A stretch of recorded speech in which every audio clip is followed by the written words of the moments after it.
Hello friends, welcome back to my channel. ഇന്ന് ഞാൻ discuss ചെയ്യുന്നത് കേരള ലാബ് ടെക്നീഷ്യൻ എക്സാമിലെ സിലബസിലുള്ള ബ്ലഡ് കോമ്പോസിഷനെ പറ്റിയാണ് പറയുന്നത്. ബ്ലഡിനെ പറ്റിയാണ് നമുക്ക് പഠിക്കാനുള്ളത്. ബ്ലഡ് എന്ന് പറയുന്നത് ഒരു കണക്റ്റീവ് ടിഷ്യൂ ആണ്. കണക്റ്റീവ് ടിഷ്യൂ എന്ന് പറഞ്ഞാൽ നമ്മുടെ ശരീരത്തിന് സപ്പോർട്ടും എല്ലാം കൊടുക്കുന്നതാണ് കണക്റ്റീവ് ടിഷ്യൂ. അത് കണക്ട് ചെയ്തായിരിക്കും കാണപ്പെടുന്നത്. ബ്ലഡിനൊരു സെപ്പറേഷൻ ഇല്ല. അപ്പോൾ അത് കണക്റ്റീവ് ടിഷ്യൂ ആണ് ബ്ലഡ് എന്ന് പറയുന്നത്. അതുപോലെ തന്നെ ഈ ബ്ലഡിന് ഉള്ള ചില ഫങ്ഷൻ എന്ന് പറഞ്ഞാൽ ഓക്സിജനെ ട്രാൻസ്പോർട്ട് ചെയ്യാനും ന്യൂട്രിയൻസ്, ഹോർമോൺസ്, വേസ്റ്റ് പ്രൊഡക്ട്സ് ഇതിനെയൊക്കെ ട്രാൻസ്പോർട്ട് ചെയ്യാൻ സഹായിക്കുന്നത് ബ്ലഡാണ്. കാരണം നമ്മുടെ all body through blood circulate ചെയ്യുകയാണ്. അപ്പോൾ ഉറപ്പായും gases, oxygen, carbon dioxide ഇങ്ങനെയുള്ളവയുടെയൊക്കെ ട്രാൻസ്പോർട്ടിന് ഹെൽപ്പ് ചെയ്യുന്നത് ബ്ലഡാണ്. ഓക്സിജനെ അകത്തോട്ട് എടുക്കുകയും കാർബൺ ഡൈ ഓക്സൈഡിനെ വേസ്റ്റ് പ്രൊഡക്റ്റായിട്ട് പുറത്തേക്ക് തള്ളുകയും ചെയ്യുന്നു. ഇതിനെല്ലാം ഹെൽപ്പ് ചെയ്യുന്ന ഒരു ചാനൽ വേണം. അപ്പോൾ ആ ചാനലാണ് ബ്ലഡ് എന്ന് പറയുന്നത്. അതുകൂടാതെ ന്യൂട്രിയൻസ്, നാം കഴിക്കുന്ന ഫുഡിൽ നിന്നുള്ള കാർബോഹൈഡ്രേറ്റ്സ്, അതുപോലെ തന്നെ ഫാറ്റ്സ്, പ്രോട്ടീൻസ് ഇവയെല്ലാം തന്നെ ബ്ലഡിൽ കൂടെ ആയിരിക്കും ട്രാൻസ്പോർട്ട് ചെയ്യപ്പെടുന്നത്. അതുപോലെ തന്നെ ഹോർമോൺസ് എന്ന് പറഞ്ഞാൽ നമുക്കറിയാം, നമ്മുടെ മെറ്റബോളിക് ആക്ടിവിറ്റീസിനെല്ലാം തന്നെ ഹോർമോൺസ് അത്യാവശ്യമാണ്. എൻഡോക്രൈൻ ഗ്ലാൻസ് ആണ് ഹോർമോൺസ് പ്രൊഡ്യൂസ് ചെയ്യുന്നത്. ഈ എൻഡോക്രൈൻ ഗ്ലാൻസ് പ്രൊഡ്യൂസ് ചെയ്യുന്ന ഹോർമോൺസിനെ അതിൻ്റെ ടാർഗറ്റ് ഓർഗനിലോട്ട് എവിടാണോ അതിനാവശ്യം അവിടോട്ട് കൊടുക്കുന്നത് ബ്ലഡാണ്. അതുപോലെ തന്നെ വേസ്റ്റ് പ്രൊഡക്ട്സ്, നമ്മുടെ ശരീരത്തിൽ ഉൽപ്പാദിപ്പിക്കുന്ന വേസ്റ്റ് പുറന്തള്ളപ്പെടുന്നതും ബ്ലഡ് ത്രൂ ആണ്. അതായത് ഇപ്പോൾ കിഡ്നിയിലാണെന്നുണ്ടെങ്കിൽ ബ്ലഡ് ഫിൽറ്റർ ചെയ്താണ് യൂറിൻ എന്ന് പറയുന്ന വേസ്റ്റ് പ്രൊഡക്റ്റായിട്ട് പുറത്തേക്ക് പോകുന്നത്. അതിനെല്ലാം ഹെൽപ്പ് ചെയ്യുന്നത് ബ്ലഡാണ്. ബ്ലഡിനെ നമ്മൾ എടുക്കുകയാണെങ്കിൽ അതിന് രണ്ട് പാർട്ടാണ് ഉള്ളത്. അതായത് ഒരു ഫ്ലൂയിഡ് പോർഷനും ഒരു സോളിഡ് പോർഷനും എന്ന് പറയാം. അതായത് ഫ്ലൂയിഡ് പോർഷൻ എന്ന് പറഞ്ഞാൽ അത് പ്ലാസ്മയാണ്. അത് ലിക്വിഡ് കമ്പോണൻറ്റ്, ലിക്വിഡാണ്, ദ്രാവക രൂപത്തിലാണ് കാണപ്പെടുന്നത്. അടുത്തതെന്ന് പറഞ്ഞാൽ സോളിഡ് പോർഷനാണ്. സോളിഡ് പോർഷൻ എന്ന് പറഞ്ഞാൽ ഫോംഡ് എലമെൻറ്റ്സ് ആണ്. ഫോംഡ് എലമെൻറ്റ്സ് എന്ന് പറഞ്ഞാൽ അത് സോളിഡായിട്ടുള്ള പാർട്ടാണ്. അപ്പോൾ ഫോംഡ് എലമെൻറ്റ്സ് എന്ന് പറഞ്ഞാൽ അതിനകത്ത് സെല്ല്, അതുപോലെ സെല്ലിൻ്റെ ഫ്രാഗ്മെൻറ്റ്സ് ഇതെല്ലാമാണ് കാണപ്പെടുന്നത്. അപ്പോൾ ബ്ലഡിനെ നമ്മൾ രണ്ടായിട്ട് ഡിവൈഡ് ചെയ്യും, പ്ലാസ്മയെന്നും ഫോംഡ് എലമെൻറ്റ്സ് എന്നും. അതിൽ പ്ലാസ്മ എന്ന് പറയുന്ന ലിക്വിഡ് പോർഷനും ഫോംഡ് എലമെൻറ്റ്സ് എന്ന് പറയുന്ന സോളിഡ് പോർഷനുമാണ്. അതുപോലെ തന്നെ ബ്ലഡിനൊരു pH ഉണ്ട്. അത് സ്ലൈറ്റ്ലി ആൽക്കലൈൻ pH ആണ്. ബ്ലഡിൻ്റെ pH എന്ന് പറയുന്നത് 7.35 to 7.45 ആണ്. ഇതിൽ രണ്ടാമതായി നോക്കേണ്ടത് ബ്ലഡിൻ്റെ ഫങ്ഷൻസ് ആണ്. അതായത് സാധാരണ ബ്ലഡിന് 4 തരത്തിലുള്ള ഫങ്ഷനാണ്: ട്രാൻസ്പോർട്ടേഷൻ, റെഗുലേഷൻ, പ്രൊട്ടക്ഷൻ, ഹോമിയോസ്റ്റാസിസ്. അപ്പം ട്രാൻസ്പോർട്ട് ചെയ്യുന്ന എന്തൊക്കെയാണ്? ബ്ലഡ് ഗ്യാസസിനെ ട്രാൻസ്പോർട്ട് ചെയ്യുന്നുണ്ട്. ഞാൻ പറഞ്ഞു, നമ്മൾക്ക് ആവശ്യമുള്ള ഓക്സിജനെ അകത്തോട്ടെടുക്കുകയും കാർബൺ ഡൈ ഓക്സൈഡിനെ പുറന്തള്ളപ്പെടുകയും ചെയ്യുന്നത് ബ്ലഡ് ത്രൂ ആണ്. അതുപോലെ തന്നെ ന്യൂട്രിയൻസ്, ഫാറ്റ്, കാർബോഹൈഡ്രേറ്റ്സ് പോലുള്ള ന്യൂട്രിയൻസ്, ഹോർമോൺസ് പലതുണ്ട്. തൈറോയ്ഡ് ഹോർമോൺ ഉണ്ട്, ഇൻസുലിൻ ഉണ്ട്. ഇതിൻ്റെ എല്ലാം ഒരു ബാലൻസ് നിലനിർത്തുന്നതും ഇത് ട്രാൻസ്പോർട്ട് ചെയ്യുന്നതും എല്ലാം തന്നെ ബ്ലഡാണ്. അതുപോലെ തന്നെ വേസ്റ്റ് പ്രൊഡക്റ്റിനെ പുറന്തള്ളുന്നതും ബ്ലഡാണ്. അടുത്തതായി ബ്ലഡിൻ്റെ ഫങ്ഷനിലെ രണ്ടാമത്തേതാണ് റെഗുലേഷനിൽ വരുന്നത് pH ബാലൻസ് ആണ്. നമ്മുടെ ശരീരത്തിലെ ബ്ലഡിൻ്റെ pH മെയിൻറ്റെയിൻ ചെയ്യുന്നുണ്ട്. അതുപോലെ തന്നെ ബോഡി ടെമ്പറേച്ചർ. അപ്പോൾ ബോഡി ടെമ്പറേച്ചർ മെയിൻറ്റെയിൻ ചെയ്യുന്നത് ബ്ലഡ്. നമ്മുടെ ശരീരം ചില സമയത്ത് ഓവർ ഹീറ്റ് ആകാറുണ്ട്. അപ്പോൾ ഓവർ ഹീറ്റ് ആകുമ്പോൾ ബ്ലഡ് അതിനെ എന്ത് ചെയ്യുന്നു? ബ്ലഡ് വെസൽസിനെ പോയി അത് വാസോ ഡൈലേഷൻ എന്ന് പറഞ്ഞ പ്രോസസ്സ് നടക്കുന്നു. അതായത് ബ്ലഡ് വെസൽസിന് ഡൈലേറ്റ് ആകുന്നു, കൂടുതലായിട്ട് ഓപ്പൺ ആകുന്നു. അപ്പോൾ എന്ത് സംഭവിക്കും? ബ്ലഡ് ഫ്ലോ കൂടുതലായിട്ട് വരുന്നു. അങ്ങനെ ഈ ബ്ലഡ് ഫ്ലോ കൂടുതലായി ഉണ്ടാവുകയും ഓവർ ഹീറ്റ് ഉണ്ടാകുന്ന സമയത്ത് വാസോ ഡൈലേഷൻ നടക്കുന്നത് മൂലം ഈ പറയുന്ന ബ്ലഡ് ഫ്ലോ ഉണ്ടാകുന്നത് സ്വെറ്റായിട്ട് പുറത്തു പോകുകയും ചെയ്യുന്നു. അപ്പോൾ സ്വെറ്റായിട്ട് പുറത്ത് പോകുമ്പോൾ ഓവർ ഹീറ്റായിട്ടിരിക്കുന്ന ബോഡി കുറച്ച് കൂളാകാൻ ഇടയാകും. അപ്പോൾ അങ്ങനെ ബോഡി ടെമ്പറേച്ചർ ഓവർ ഹീറ്റ് ആകുമ്പോൾ അങ്ങനെ ചെയ്യുന്നു. അതുപോലെ തന്നെ ബോഡി ടെമ്പറേച്ചർ ചില സമയത്ത് ഒരുപാട് കൂളാകുന്ന കണ്ടീഷനുണ്ട്, ശരീരം തണുക്കുന്ന കണ്ടീഷനുണ്ട്. അപ്പോൾ എന്ത് ചെയ്യും? ഇത്തരത്തിൽ തന്നെ ബ്ലഡ് വെസൽസിനെ ചുരുക്കും, വാസോ കൺസ്ട്രിക്ഷൻ നടക്കുമ്പോൾ ഇത്തരത്തിൽ ഹീറ്റ് ഹീറ്റ് എന്ത് ചെയ്യപ്പെടും, അതിനകത്ത് തന്നെ ബ്ലഡ് വെസൽസിൽ അപ്പം ബ്ലഡ് ഫ്ലോ അവിടെ റെഡ്യൂസ് ആകുകയും അങ്ങനെ അതിനെ ഹീറ്റിനെ ഉള്ളിൽ മെയിൻറ്റെയിൻ ചെയ്യുകയും ചെയ്യുന്നു. അപ്പോൾ വാസോ കൺസ്ട്രക്ഷനും വാസോ ഡൈലേഷനും 2 പ്രോസസ്സ് ത്രൂ ആണ് ബ്ലഡ് ബോഡി ടെമ്പറേച്ചർ മെയിൻറ്റെയിൻ ചെയ്യുന്നത്. അടുത്തതായി ഫ്ലൂയിഡ് ബാലൻസ് ആണ്. ശരീരത്തിലെ പല ഫ്ലൂയിഡ്സിൻ്റെയും ബാലൻസ് മെയിൻറ്റെയിൻ ചെയ്യുന്നത് റെഗുലേറ്റ് ചെയ്യുന്നത് ബ്ലഡാണ്. അടുത്തതായി പ്രൊട്ടക്ഷനാണ്. പ്രൊട്ടക്ഷൻ എന്ന് പറഞ്ഞു കഴിഞ്ഞാൽ ഇമ്മ്യൂണിറ്റി കൊടുക്കുന്നു. ബ്ലഡ് സെൽസ് ഉണ്ട്, അതിൽ ചില ലിംഫോസൈറ്റ്സ് പോലുള്ള അങ്ങനെയുള്ള ചില സെൽസ് ബ്ലഡിന് ഇമ്മ്യൂണിറ്റി കൊടുക്കുന്നു. ബ്ലഡിനല്ല, ഇമ്മ്യൂണിറ്റി കൊടുക്കുന്നതും അത്തരത്തിലുള്ള സെൽസാണ്. അപ്പോൾ പ്രൊട്ടക്ഷൻ എന്ന് പറയുന്ന ഒരു ഫംഗ്ഷനും ബ്ലഡിൻ്റേതായിട്ടുണ്ട്. അതുപോലെ ബ്ലഡ് ക്ലോട്ടിങ്, പലതരം ക്ലോട്ടിങ് ഫാക്ടേഴ്സ് ഉണ്ട്. നമ്മുടെ ശരീരത്തിൽ ഒരു മുറിവ് സംഭവിച്ചാൽ പെട്ടെന്ന് അത് ക്ലോട്ട് ആകാൻ ഹെൽപ്പ് ചെയ്യുന്നുണ്ട്. അപ്പോൾ ഇങ്ങനെ പ്രൊട്ടക്റ്റ് ചെയ്യുകയും ബ്ലഡ് ചെയ്യുന്നുണ്ട്. അതുപോലെ തന്നെ ഡീടോക്സിഫിക്കേഷൻ എന്ന് പറഞ്ഞാൽ ശരീരത്തിൽ നമ്മൾക്ക് പലതരത്തിലുള്ള ടോക്സിക്കായിട്ടുള്ള പദാർത്ഥങ്ങൾ കാണും. അപ്പോൾ ഇങ്ങനെയുള്ളവയെല്ലാം ശരീരത്തിൽ നിന്ന് പുറന്തള്ളപ്പെടുന്നത്, വേസ്റ്റായിട്ട് തന്നെ പുറന്തള്ളപ്പെടുന്നതും ബ്ലഡ് ചെയ്യുന്നുണ്ട്. അതപ്പോൾ ബ്ലഡിൻ്റെ പ്രൊട്ടക്ഷനിൽ പെടുന്ന ഒരു ഫങ്ഷനാണ്. അപ്പോൾ ഇമ്മ്യൂണിറ്റി കൊടുക്കുന്നു, ബ്ലഡ് ക്ലോട്ടിങ് സാധ്യമാക്കുന്നു, അതുപോലെ ഡീടോക്സിഫിക്കേഷൻ നടക്കുന്നു. ഇതെല്ലാം തന്നെ ബ്ലഡിൻ്റെ ഫങ്ഷനാണ്.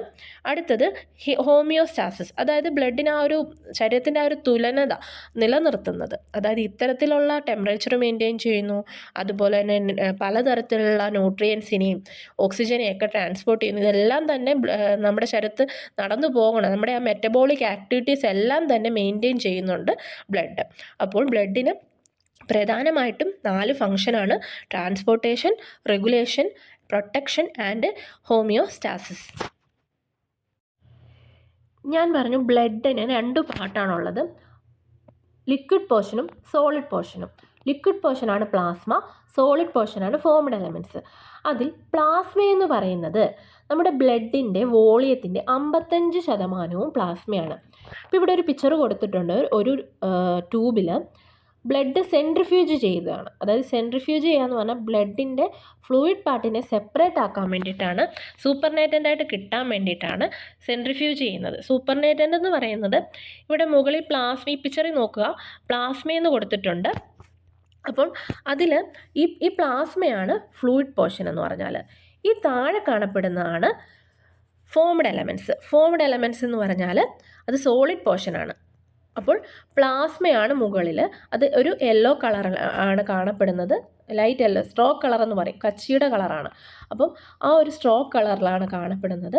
അത് ഫ്ലൂയിഡ് പോർഷനാണ്. അതേസമയം താഴെയുള്ള ഇത് ഫോംഡ് എലമെൻറ്റ്സ് ആണ്. ഫോംഡ് എലമെൻറ്റ്സ് എന്ന് പറഞ്ഞു കഴിഞ്ഞാൽ അതിൽ 2 ലെയറായിട്ടായിരിക്കും കാണപ്പെടുന്നത്. 2 ലെയർ എന്ന് പറഞ്ഞാൽ ഈ താഴെ കാണുന്ന റെഡ് കളറിലുള്ള ലെയർ RBCയും ഇതിന് മുകളിൽ ഒരു വൈറ്റ് കളറിലുള്ള ഒരു ലെയർ കാണാൻ സാധിക്കും. അതിനകത്ത് WBCയും പ്ലേറ്റ്ലെറ്റുമാണ് ഉള്ളത്. അപ്പോൾ ബ്ലഡിന് 2 പാർട്ടാണ്, പ്ലാസ്മയും അതുപോലെ തന്നെ ഫോംഡ് എലമെൻറ്റ്സ് വരുന്ന സെല്ലുകളാണെന്ന് പറഞ്ഞു മുന്നേ.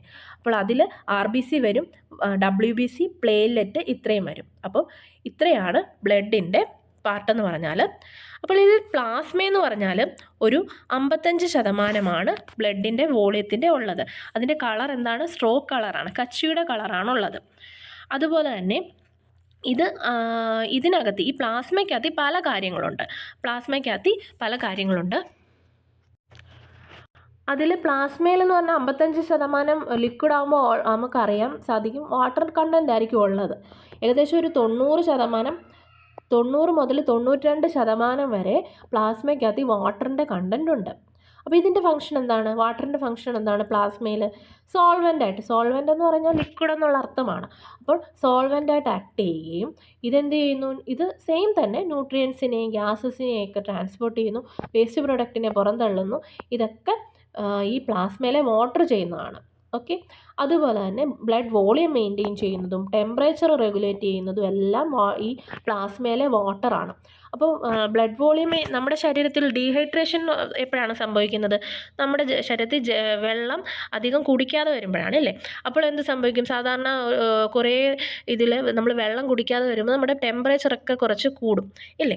അപ്പോൾ ആ വെള്ളം കുടിച്ച് കഴിയുമ്പോഴത്തേക്ക് ആ ടെമ്പറേച്ചർ റെഗുലേറ്റ് ആവുകയും ചെയ്യും. മനസ്സിലായോ? അപ്പോൾ അങ്ങനെ ഈ വാട്ടറിന് ആ ഒരു ഫങ്ഷനും ഉണ്ട്, ടെമ്പറേച്ചർ റെഗുലേറ്റ് ചെയ്യുന്നതും ആണ്. അപ്പോൾ ഈ വാട്ടർ എന്ന് പറഞ്ഞാൽ പ്ലാസ്മയിലുള്ള കണ്ടൻ്റാണ്. 90 മുതൽ 92% വരെയാണ് വാട്ടർ ഉള്ളത്. പ്ലാസ്മ ബ്ലഡിൽ 55% ഉള്ളത്. അടുത്തത് പ്ലാസ്മയിലെ ഉള്ള അടുത്ത കണ്ടൻ്റാണ് പ്ലാസ്മ പ്രോട്ടീൻസ് എന്ന് പറയുന്നത്. അത് പ്ലാസ്മയിൽ 6 to 8% ആയിരിക്കും ഉള്ളത്.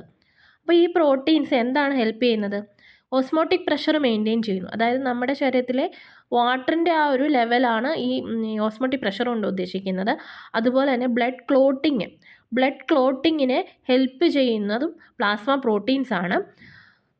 ബ്ലഡ് ക്ലോട്ടിംഗ് എന്ന് പറയുമ്പോൾ പലതരത്തിലുള്ള ക്ലോട്ടിംഗ് ഫാക്ടേഴ്സും നമ്മുടെ ലിവറിൽ ഉൽപ്പാദിപ്പിക്കുന്നുണ്ട്. അപ്പോൾ ഇതിനെല്ലാം റെഗുലേറ്റ് ചെയ്യുന്നത് ബ്ലഡാണ്. അപ്പോൾ ഇതിൻ്റെ ആ ഒരു അതിനകത്തുള്ള പ്ലാസ്മ പ്രോട്ടീൻസ് ആണ് ഈ ബ്ലഡ് ക്ലോട്ട് ആകാൻ വേണ്ടിയിട്ട് ഹെൽപ്പാക്കുന്നത്. അതുപോലെ തന്നെ ഇമ്മ്യൂൺ റെസ്പോൺസസ് എന്ന് പറയുമ്പോൾ നമ്മുടെ ശരീരത്തിൽ പലതരത്തിലുള്ള ടോക്സിക് ആയിട്ടുള്ള കെമിക്കൽസ് എൻ്റർ ആകാൻ സാധ്യത. അതുപോലെ തന്നെ ഫോറിൻ മെറ്റീരിയൽസ് നമ്മുടെ ശരീരത്തിൽ നമുക്ക് ആവശ്യമില്ലാത്ത ചില ഫോറിനായിട്ടുള്ള കാര്യങ്ങൾ നമ്മുടെ ശരീരത്തിൽ നമുക്ക് ദോഷം ചെയ്യാൻ വേണ്ടിയിട്ട് വരും. അപ്പോൾ അതിനെതിരെയെല്ലാം ഡിഫെൻസ് ചെയ്ത് നിർത്തുന്നത് നമ്മുടെ ബ്ലഡാണ്. അപ്പോൾ ബ്ലഡിലെ പ്രധാനമായിട്ടും പ്ലാസ്മയിലുള്ള പ്ലാസ്മ പ്രോട്ടീൻസ് ആണ് അതിനെതിരെ ഡിഫെൻഡ് ചെയ്ത് നിൽക്കുന്നത്. അപ്പോൾ plasma proteins albumin, globulin, fibrinogen, ഇത്രയാണ് പ്ലാസ്മ പ്രോട്ടീൻസ് എന്ന് പറയുന്നത്. അപ്പോൾ ഈ ആൽബുമിൻ, ഗ്ലോബുലിൻ, ഫൈബ്രിനോജൻ ഈ പറയുന്ന പ്ലാസ്മ പ്രോട്ടീൻസ് പ്രൊഡ്യൂസ് ചെയ്യുന്നത് എവിടെയാണ്? ലിവറിലാണ് പ്രൊഡ്യൂസ് ചെയ്യുന്നത്.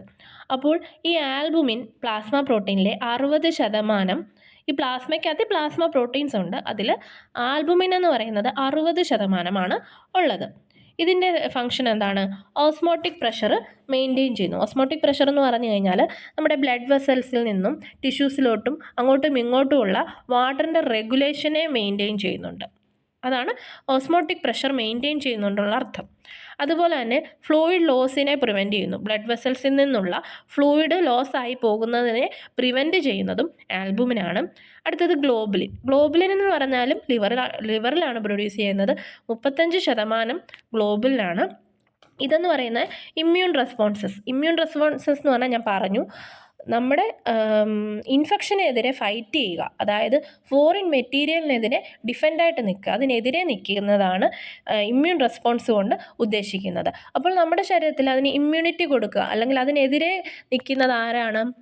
അതിനെതിരെ ആണ് പ്രൊഡ്യൂസ് ചെയ്യുന്നത്? ആൻറ്റിബോഡിയാണ്. നമുക്കറിയാം നമ്മുടെ ശരീരത്തിലൊരു പുറത്തുനിന്ന് ഒരു ബാക്ടീരിയ ആയിക്കോട്ടെ, വൈറസ് ആയിക്കോട്ടെ, ഇതെല്ലാം വരുന്നത് ഫോറിൻ മെറ്റീരിയലാണ്. അപ്പോൾ ആ ഫോറിൻ മെറ്റീരിയലിനെ നമ്മൾ ആൻറ്റിജൻ എന്ന് പറയുന്നു. അപ്പോൾ നമ്മൾ ആൻറ്റിജൻ എന്ന് പറയുന്നത് ദോഷമുള്ളവയാണ്, അപ്പോൾ നമുക്കത് ആവശ്യമില്ല. അപ്പോൾ അതിന് ആൻറ്റിജൻ വരുമ്പോൾ അതിനെതിരെയായിട്ടുള്ള ആൻറ്റിബോഡി പ്രൊഡ്യൂസ് ചെയ്യുന്നു. ആൻറ്റിജൻ എപ്പോൾ ശരീരത്തിൽ എൻ്റർ ആകുന്നു അപ്പോൾ തന്നെ അതിനെതിരെയുള്ള ആൻറ്റിബോഡി പ്രൊഡ്യൂസ് ആകുന്നു. അപ്പോൾ അങ്ങനെ ആൻറ്റിബോഡി പ്രൊഡ്യൂസ് ആകുകയും ഈ പറയുന്ന ഫോറിൻ മെറ്റീരിയലിനെ നശിപ്പിച്ച് കളയുകയും ചെയ്യുന്നതാണ് നമ്മുടെ ബ്ലഡിലൊരു ഫങ്ഷൻ എന്ന് പറയുന്നത്. അതിലെ പ്ലാസ്മ പ്രോട്ടീനിലെ ഗ്ലോബുലിനാണ് ഇത് ഹെൽപ്പ് ചെയ്യുന്നത്. ഗ്ലോബുലിൻ എന്ന് പറഞ്ഞാൽ ആൻറ്റിബോഡീസ് ആണ്. ഇമ്മ്യൂൺ റെസ്പോൺസ് പ്രൊവൈഡ് ചെയ്യുന്നതാണ് ഇത് ചെയ്യുന്നത്. ഇത് കൂടാതെ ഫൈബ്രിനോജൻ എന്ന് പറഞ്ഞാൽ ബ്ലഡ് ക്ലോട്ടിങ്ങിന് ഹെൽപ്പ് ചെയ്യുന്നതാണ്. അതൊരു 4% പ്ലാസ്മ പ്രോട്ടീൻ്റെ ബ്ലഡ് ക്ലോട്ടിങ്. ഫൈബ്രിനോജൻ എന്ന് പറഞ്ഞാൽ ഫാക്ടർ 1 ആണ്. അതായത് നമ്മൾ ക്ലോട്ടിങ് ഫാക്ടേഴ്സ് ഉണ്ട്. അപ്പോൾ ബ്ലഡ് ക്ലോട്ടിങ്ങിന് ഹെൽപ്പ് ചെയ്യുന്ന ഫൈബ്രിനോജനാണ്. ബ്ലഡ് ക്ലോട്ടിങ്ങിന് ഫൈബ്രിനോജൻ ഹെൽപ്പ് ചെയ്യുന്ന പറഞ്ഞാൽ നമ്മുടെ ശരീരത്തിൽ ലിവർ ക്ലോട്ടിങ് ഫാക്ടേഴ്സിനെ പ്രൊഡ്യൂസ് ചെയ്യുന്നുണ്ട്. ക്ലോട്ടിങ് ഫാക്ടേഴ്സ് എന്ന് പറഞ്ഞാൽ പ്രോട്ടീനാണ്. അപ്പോൾ ഫൈബ്രിനോജൻ എന്ന് പറയുന്നത് 1ാമത്തെ ക്ലോട്ടിംഗ് ഫാക്ടറാണ്. ഏകദേശം 12 ക്ലോട്ടിംഗ് ഫാക്ടേഴ്സാണ് ഉള്ളത്. ഇത് ബ്ലഡ് ക്ലോട്ടിങ്ങിന് ഹെൽപ്പ് ചെയ്യുന്നത്. അപ്പോൾ 1ാമത്തെ ക്ലോട്ടിംഗ് ഫാക്ടറാണ് ഫൈബ്രിനോജൻ. ഇത് ബ്ലഡ് ക്ലോട്ടിങ്ങിന് ഹെൽപ്പ് ചെയ്യുന്നു.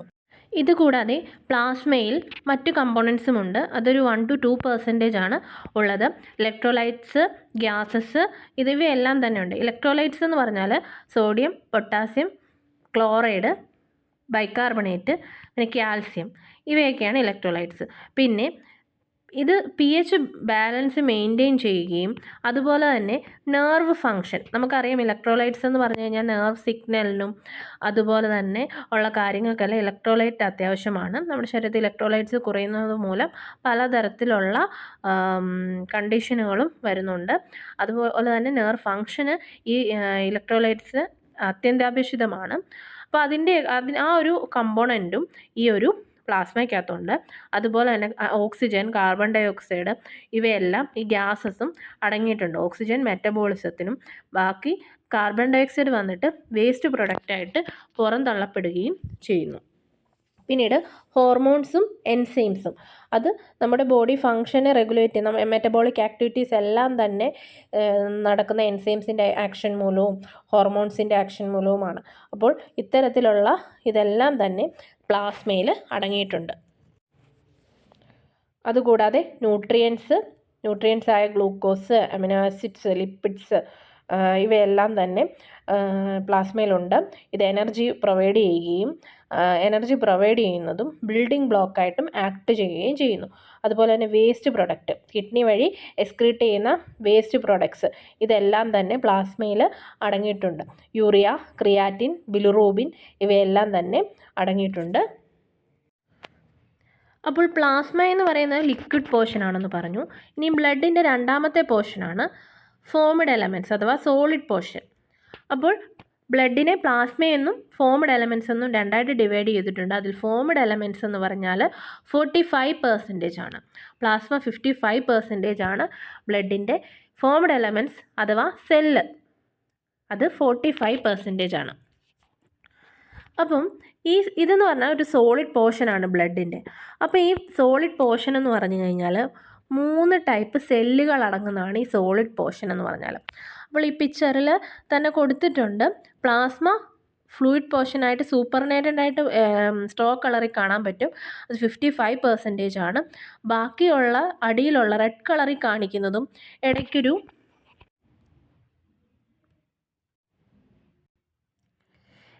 വൈറ്റ് ലെയർ പോലെ കാണുന്നത് അത് ബഫി കോട്ട് എന്നാണ് പറയുന്നത്. ബഫി കോട്ട് ഏറ്റവും അടി സോളിഡായിട്ട് കിടക്കുന്നത്, സോളിഡ് എന്ന് പറഞ്ഞു കഴിഞ്ഞാൽ ആ ബ്ലഡിൻ്റെ റെഡ് കളറിൽ കാണുന്നത് RBC ആണ്. അതിന് മുകളിൽ ബഫി കോട്ട് എന്ന് പറയുന്ന ഒരു വൈറ്റ് ക്രീമി ലെയർ ഉണ്ട്. അതിലാണ് നമ്മുടെ WBCയും പ്ലേറ്റ്ലെറ്റും കാണപ്പെടുന്നത്. അപ്പോൾ ഈ സോളിഡ് പോർഷൻ എന്ന് പറഞ്ഞാൽ പറഞ്ഞു താഴെ കാണപ്പെടുന്നവയാണ്. അതിലുള്ളത് മൊത്തം സെല്ലുകളാണ്. അപ്പോൾ ആ സെല്ലുകൾ ഏതൊക്കെയാണ്? എറിത്രോസൈറ്റ് അഥവാ RBCക്ക് പറയുന്നത് റെഡ് ബ്ലഡ് സെൽ എന്നാണ്. അതായത് റെഡ് ബ്ലഡ് സെൽ എന്ന് പറഞ്ഞാൽ ചുവപ്പ് കളർ ആയതുകൊണ്ട് തന്നെയാണ് അതിനെ റെഡ് ബ്ലഡ് സെൽസ് എന്ന് പറയുന്നത്. അപ്പോൾ അതിന് പറയുന്ന മറ്റൊരു പേര് എറിത്രോസൈറ്റ് എന്നാണ്. അപ്പോൾ അതിൽ എർത്ത് എന്ന് വെച്ച് കഴിഞ്ഞാൽ റെഡ് എന്നാണ് അർത്ഥം. എർത്ത് എന്ന് വെച്ച് കഴിഞ്ഞാൽ റെഡ് എന്നാണ് അർത്ഥം. സൈറ്റ് എന്ന് വെച്ച് കഴിഞ്ഞാൽ സെൽ എന്നാണ് അർത്ഥം. അപ്പോൾ എറിത്രോസൈറ്റ് എന്ന് പറഞ്ഞാൽ റെഡ് ബ്ലഡ് സെൽ എന്നാണ് അർത്ഥം. അടുത്തത് ലൂക്കോസൈറ്റ് അഥവാ WBC, അതിന് പറയുന്നത് വൈറ്റ് ബ്ലഡ് സെൽ, മലയാളത്തിൽ ശ്വേത രക്താണുക്കൾ എന്ന് പറയും. അപ്പോൾ ലൂക്കോസൈറ്റ് എന്ന് പറഞ്ഞു കഴിഞ്ഞാൽ ലൂക്ക് എന്ന് വെച്ച് കഴിഞ്ഞാൽ വൈറ്റ് എന്നാണ് അർത്ഥം. സൈറ്റ് എന്ന് പറഞ്ഞു കഴിഞ്ഞാൽ സെൽ എന്നുമാണ് അർത്ഥം. അപ്പോൾ ലൂക്കോസൈറ്റ് എന്ന് പറഞ്ഞു കഴിഞ്ഞാൽ വൈറ്റ് ബ്ലഡ് സെൽ അഥവാ WBC എന്ന് പറയുന്നു.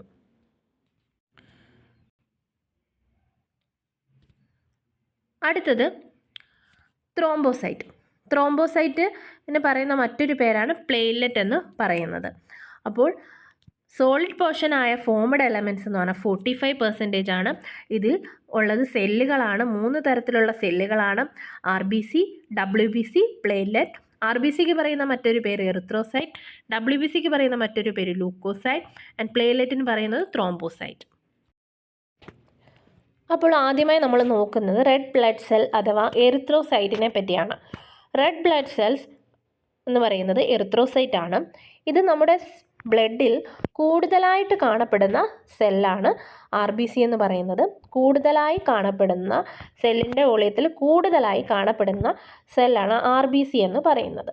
ഇതിൻ്റെ ഒരു ഫങ്ഷൻ എന്ന് പറഞ്ഞു കഴിഞ്ഞാൽ ഓക്സിജനെയും കാർബൺ ഡയോക്സൈഡിനെയും ട്രാൻസ്പോർട്ട് ചെയ്യുക എന്നുള്ളതാണ് ഇതിൻ്റെ പ്രധാനപ്പെട്ട ഫങ്ഷൻ എന്ന് പറയുന്നത്. നമുക്കറിയാം ബ്ലഡിൻ്റെ ഒരു ഫങ്ഷനാണ് ഗ്യാസസിൻ്റെ ട്രാൻസ്പോർട്ടേഷൻ. അതായത് ഓക്സിജനെ അകത്തോട്ട് എടുക്കുകയും വേസ്റ്റ് പ്രൊഡക്റ്റായ കാർബൺ ഡയോക്സൈഡിനെ പുറത്തേക്ക് തള്ളുകയും ചെയ്യുന്നതാണ് എന്ത് ചെയ്യുന്നത്, ബ്ലഡ് ചെയ്യുന്നത്. അതിലെ പ്രധാനപ്പെട്ടതായിട്ട് ചെയ്യുന്നത് RBC ആണ് ചെയ്യുന്നത്, അഥവാ എറിത്രോസൈറ്റ് ആണ് ചെയ്യുന്നത്. അപ്പോൾ നമുക്കിതിൻ്റെ സ്ട്രക്ചർ നോക്കാം. RBCയുടെ സ്ട്രക്ചർ എന്ന് പറഞ്ഞാൽ ഒരു ബൈകോൺകേവ് ഷേപ്പാണ്. നമുക്ക് ഈ പിക്ചറിൽ തന്നെ കാണാൻ സാധിക്കും. അതൊരു ബൈകോൺകേവ് ഷേപ്പ് പോലാണുള്ളത്. ഈ ബൈകോൺകേവ് ഷേപ്പ് RBCക്ക് ഉള്ളത് കൊണ്ട് തന്നെ ഇതിൻ്റെ സർഫസ് ഏരിയ കൂടുതലായതുകൊണ്ട് തന്നെ ഗ്യാസ് എക്സ്ചേഞ്ച് എളുപ്പം നടക്കുന്നു. അപ്പോൾ ഇതിൻ്റെ ഈ ഒരു സർഫസ് ഏരിയ കൂടുതലായതുകൊണ്ട് ഗ്യാസ് എക്സ്ചേഞ്ച് നന്നായിട്ട് നടക്കുന്നുണ്ട്, ബൈകോൺകേവ് ഷേപ്പ് ഉള്ളതുകൊണ്ട്. അടുത്തത് ഈ RBCക്ക് ന്യൂക്ലിയസോ ഓർഗനൽസോ, നമുക്കറിയാം സെല്ലിന് ഒരു സെൽ എടുത്തു കഴിഞ്ഞാൽ അതിന് ന്യൂക്ലിയസ് കാണും, പല പാർട്സും കാണും. അപ്പോൾ പക്ഷേ ഇതിനെന്ന് പറഞ്ഞു കഴിഞ്ഞാൽ RBCക്ക് എന്ന് പറഞ്ഞാൽ ന്യൂക്ലിയസോ ഓർഗനൽസോ അങ്ങനെയുള്ളതൊന്നും തന്നെ ഇല്ല. അപ്പം നോൺ ന്യൂക്ലിയേറ്റഡ് ആണ് RBC എന്ന് പറഞ്ഞാൽ, ന്യൂക്ലിയസ് ഇല്ലാത്തവയാണ് RBC എന്ന് പറഞ്ഞാൽ. അതുകൊണ്ട് തന്നെ ഈ ന്യൂക്ലിയസ് ഇല്ലാത്തത് കൊണ്ട് തന്നെ അവിടെ കൂടുതൽ സ്പേസ് ഉണ്ട്. ന്യൂക്ലിയസ് എന്ന് പറഞ്ഞാൽ സെൻട്രലി കാണപ്പെടുന്നതാണ് ന്യൂക്ലിയസ്. അപ്പോൾ ഈ ന്യൂക്ലിയസ് ഇല്ലാത്തത് കൊണ്ട് തന്നെ കൂടുതലായിട്ടും സ്പേസ് ഇതിന് വരുന്നു. അപ്പോൾ ഈ സ്പേസിൽ RBCക്കകത്താണ് എന്ത് കാണപ്പെടുന്നത്, ഹീമോഗ്ലോബിൻ എന്ന് പറയുന്ന ഒരു പിഗ്മെൻറ്റ് കാണപ്പെടുന്നത്. പിഗ്മെൻ്റ് എന്ന് പറഞ്ഞാൽ കളർ കൊടുക്കുന്നതാണ്. അപ്പോൾ ഹീമോഗ്ലോബിനാണ് ബ്ലഡിന് റെഡ് കളർ കൊടുക്കുന്നത്. ബ്ലഡിന് ചുവപ്പ് നിറം കൊടുക്കുന്നത് ഹീമോഗ്ലോബിനാണ്. അപ്പോൾ ഹീമോഗ്ലോബിൻ്റെ തോതിനനുസരിച്ച് ഹീമോഗ്ലോബിൻ കൂടുതലാണെങ്കിലും കുറവാണെങ്കിലും അതിനനുസരിച്ച് ബ്ലഡിൻ്റെ അളവിൽ വ്യത്യാസം വരും. ഹീമോഗ്ലോബിൻ്റെ അളവ് കുറവാണെങ്കിൽ ബ്ലഡ് വോളിയം കുറയുവാണ്. അപ്പോൾ ഹീമോഗ്ലോബിൻ കുറയുമ്പോൾ ഓട്ടോമാറ്റിക്കലി നമുക്കറിയാം RBC അവിടെ കുറയുന്നത് കൊണ്ടാണ് ഹീമോഗ്ലോബിൻ കുറയുന്നത്. അപ്പോൾ ഈ ഒരു RBCക്ക് ന്യൂക്ലിയസോ ഓർഗനൽസോ ഒന്നും തന്നെ ഇല്ലാത്തത് കൊണ്ട് അവിടെ സ്പേസ് കൂടുതലായിരിക്കും, ഹീമോഗ്ലോബിനും അവിടെ കൂടുതലായിരിക്കും. ഹീമോഗ്ലോബിൻ അവിടെ ഒക്യുപ്പൈ ചെയ്യാനുള്ള സ്ഥലമാണ് അവിടെ. അതുപോലെ തന്നെ RBCയുടെ മെംബ്രെയിൻ എന്ന് പറഞ്ഞാൽ ഫ്ലെക്സിബിൾ ആയിരിക്കും. ഇത് ചെറിയ ക്യാപ്പിലറീസിൻ്റെ പാസേജ് അത് എളുപ്പമാക്കി മാറ്റുന്നു. അതുപോലെ തന്നെ ഹീമോഗ്ലോബിൻ, ഞാൻ പറഞ്ഞു RBC എന്ന് പറഞ്ഞാൽ RBC റെഡ് ബ്ലഡ് സെൽസ് ആണ്. ഇതിനകത്തൊരു കാണപ്പെടുന്ന ഒരു പിഗ്മെൻ്റാണ് ഹീമോഗ്ലോബിൻ എന്ന് പറയുന്നത്. അത് ബ്ലഡിന് കളർ കൊടുക്കുന്ന പിഗ്മെൻ്റാണ്. അപ്പോൾ ഹീമോഗ്ലോബിൻ തീർച്ചയായിട്ടും അതിനകത്തുള്ള സ്ട്രക്ചർ എന്ന് പറഞ്ഞാൽ ഒരു അയൺ റിച്ച് പ്രോട്ടീനാണ് ഹീമോഗ്ലോബിൻ എന്ന് പറഞ്ഞാൽ. അതിൽ ഹീമോഗ്ലോബിൻ എന്ന് പറഞ്ഞാൽ ഹീമെന്ന് പറഞ്ഞത് അയൺ പാർട്ടും അതുപോലെ തന്നെ ഗ്ലോബിൻ എന്ന് പറഞ്ഞു കഴിഞ്ഞാൽ പ്രോട്ടീൻ പാർട്ടുമാണ് ഗ്ലോബിൻ എന്ന് പറഞ്ഞാൽ. അപ്പോൾ ഹീമിൻ്റെ ആ ഒരു ഹീമോഗ്ലോബിൻ എന്ന് പറയുമ്പോൾ ഹീമോഗ്ലോബിൻ അതിൽ ഹീമെന്ന് പറയുന്ന അയൺ പാർട്ടും ഗ്ലോബിൻ എന്ന് പറയുന്നത് പ്രോട്ടീൻ പാർട്ടുമാണ്. അപ്പം ഹീമോഗ്ലോബിൻ എന്ന് പറഞ്ഞാൽ iron rich protein that binds oxygen ആണ്. അതായത് ഹീമോഗ്ലോബിനകത്ത് ഈ ഒരു അയൺ റിച്ച് ആയിട്ടുള്ള ഒരു പ്രോട്ടീനാണ്. ഇതെന്തിനെ ബൈൻഡ് ചെയ്യുന്നു, ഓക്സിജനെ ബൈൻഡ് ചെയ്യുന്നു. നമ്മൾ പറഞ്ഞു ബ്ലഡിൻ്റെ ഒരു ഫങ്ഷനാണ് ഓക്സിജൻ ട്രാൻസ്പോർട്ടേഷൻ എന്ന് പറയുന്നത്. അപ്പോൾ ഹീമോഗ്ലോബിനാണ് ഓക്സിജൻ്റെ ആ ഒരു ട്രാൻസ്പോർട്ടേഷൻ വേഗത്തിലാക്കുന്നത്. അപ്പോൾ ഹീമോഗ്ലോബിൻ കുറവാണെങ്കിൽ അവിടെ ഓക്സിജൻ്റെ ആ ഒരു കുറവും അവിടെ അനുഭവപ്പെടും. അപ്പോൾ ഓക്സിജൻ കുറയുമ്പോഴോ അല്ലെന്നുണ്ടെങ്കിൽ അതുകൊണ്ട് തന്നെയാണ് ബ്ലഡ് കുറവുള്ളവർക്ക് ഒരു ബ്രീത്തിങ് ഡിഫിക്കൽട്ടി ഉണ്ടാകുന്നത്. കാരണം അവിടെ ഹീമോഗ്ലോബിൻ ഉണ്ടെങ്കിൽ മാത്രമേ ഓക്സിജൻ എല്ലാ സ്ഥലത്തും എത്തിച്ചേരത്തുള്ളൂ. അപ്പോൾ ഹീമോഗ്ലോബിൻ കുറയുന്നത് മൂലം എന്ത് സംഭവിക്കും, ഓക്സിജൻ്റെ കുറവ് അവിടെ അനുഭവപ്പെടും. അതുമൂലം ബ്രീത്തിങ് ഡിഫിക്കൽട്ടി പോലുള്ളവ അനുഭവപ്പെടും. ഹീമോഗ്ലോബിൻ ഒരു പരിധിയിൽ കവിഞ്ഞ് കുറഞ്ഞു കഴിഞ്ഞാൽ അത് നമ്മുടെ ശരീരത്തിന് അത്ര നന്നല്ല. അപ്പോൾ ഇതിൻ്റെ ഫങ്ഷൻ എന്ന് പറഞ്ഞാൽ ഓൾറെഡി പറഞ്ഞാണ്. ലങ്സിൽ നിന്ന് ഓക്സിജനെ നമ്മുടെ ടിഷ്യൂസിലല്ല, നമ്മുടെ ശരീരത്തിൽ പല ഭാഗങ്ങളിലും അതിൻ്റെ ഫങ്ഷൻ ശരിയായ രീതിയിൽ നടക്കണമെങ്കിൽ ഓക്സിജൻ്റെ ഇത് വേണം. അവിടെ ഓക്സിജൻ ഇല്ല എന്നുണ്ടെങ്കിൽ പ്രവർത്തനങ്ങൾ നടക്കില്ല. അപ്പോൾ അതുകൊണ്ട് തന്നെ ലങ്സിൽ നിന്ന് ടിഷ്യൂസിലോട്ട് ഓക്സിജനെ കൊണ്ടു കൊടുക്കുന്ന ഒരു മെയിൻ ഫങ്ഷൻ RBCക്കാണ് ഉള്ളത്. അതുപോലെ തന്നെ ഈ ടിഷ്യൂസ് യൂസ് ചെയ്ത് കഴിഞ്ഞതിന് ശേഷമുള്ള വേസ്റ്റ് പ്രൊഡക്റ്റാണ് കാർബൺ ഡയോക്സൈഡ്. അതിനെ നമ്മുടെ ശരീരത്തിന് ആവശ്യമില്ല. അപ്പോൾ ആ കാർബൺ ഡയോക്സൈഡിനെ എന്ത് ചെയ്യുന്നു?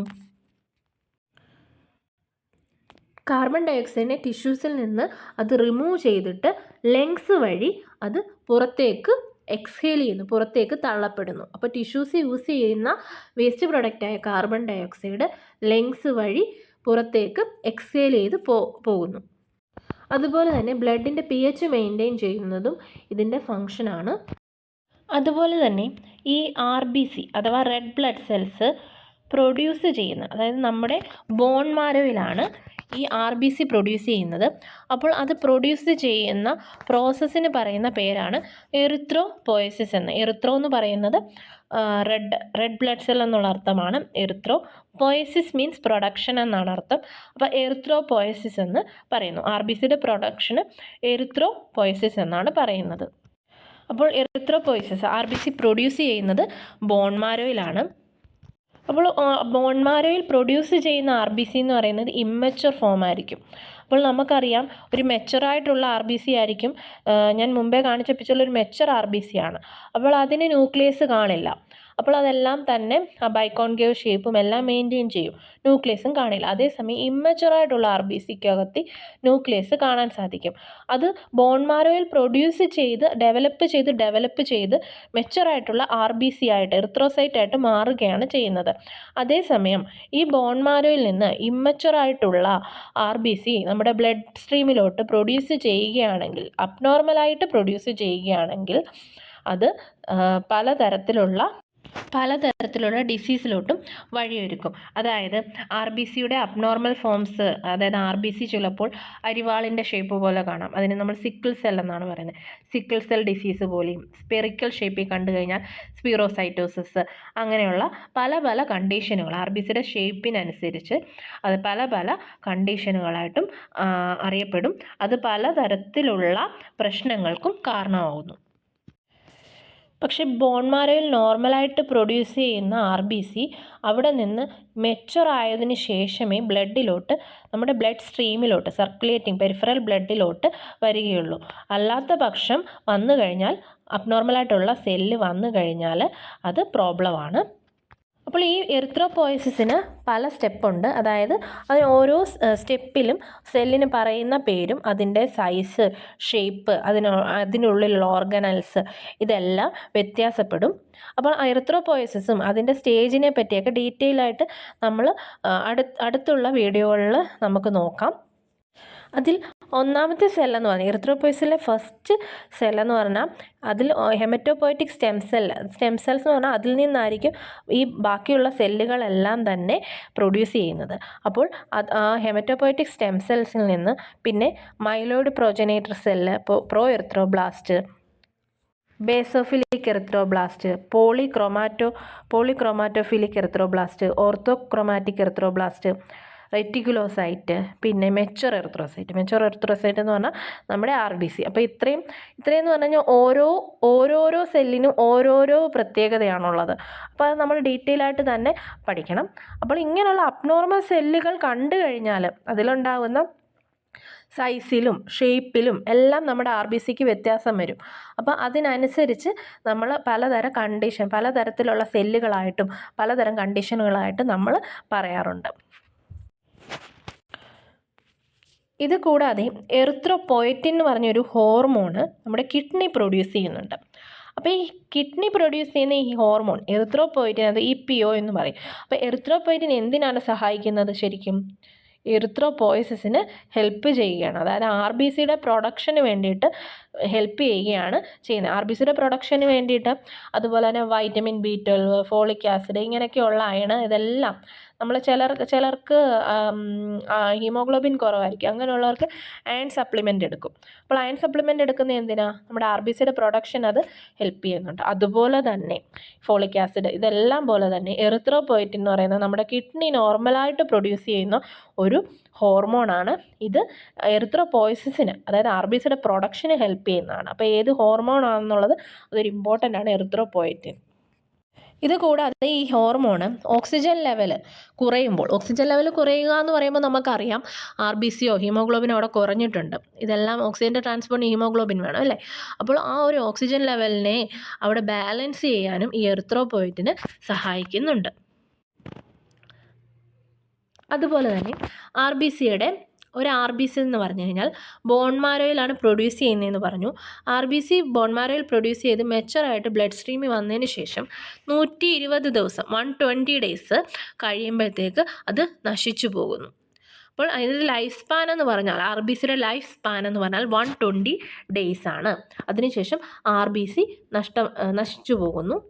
അപ്പോൾ ഈ RBCയുടെ ഡിസ്ട്രക്ഷൻ നടക്കുന്നത് സ്പ്ലീനിലും ലിവറിലും വെച്ചിട്ടാണ്.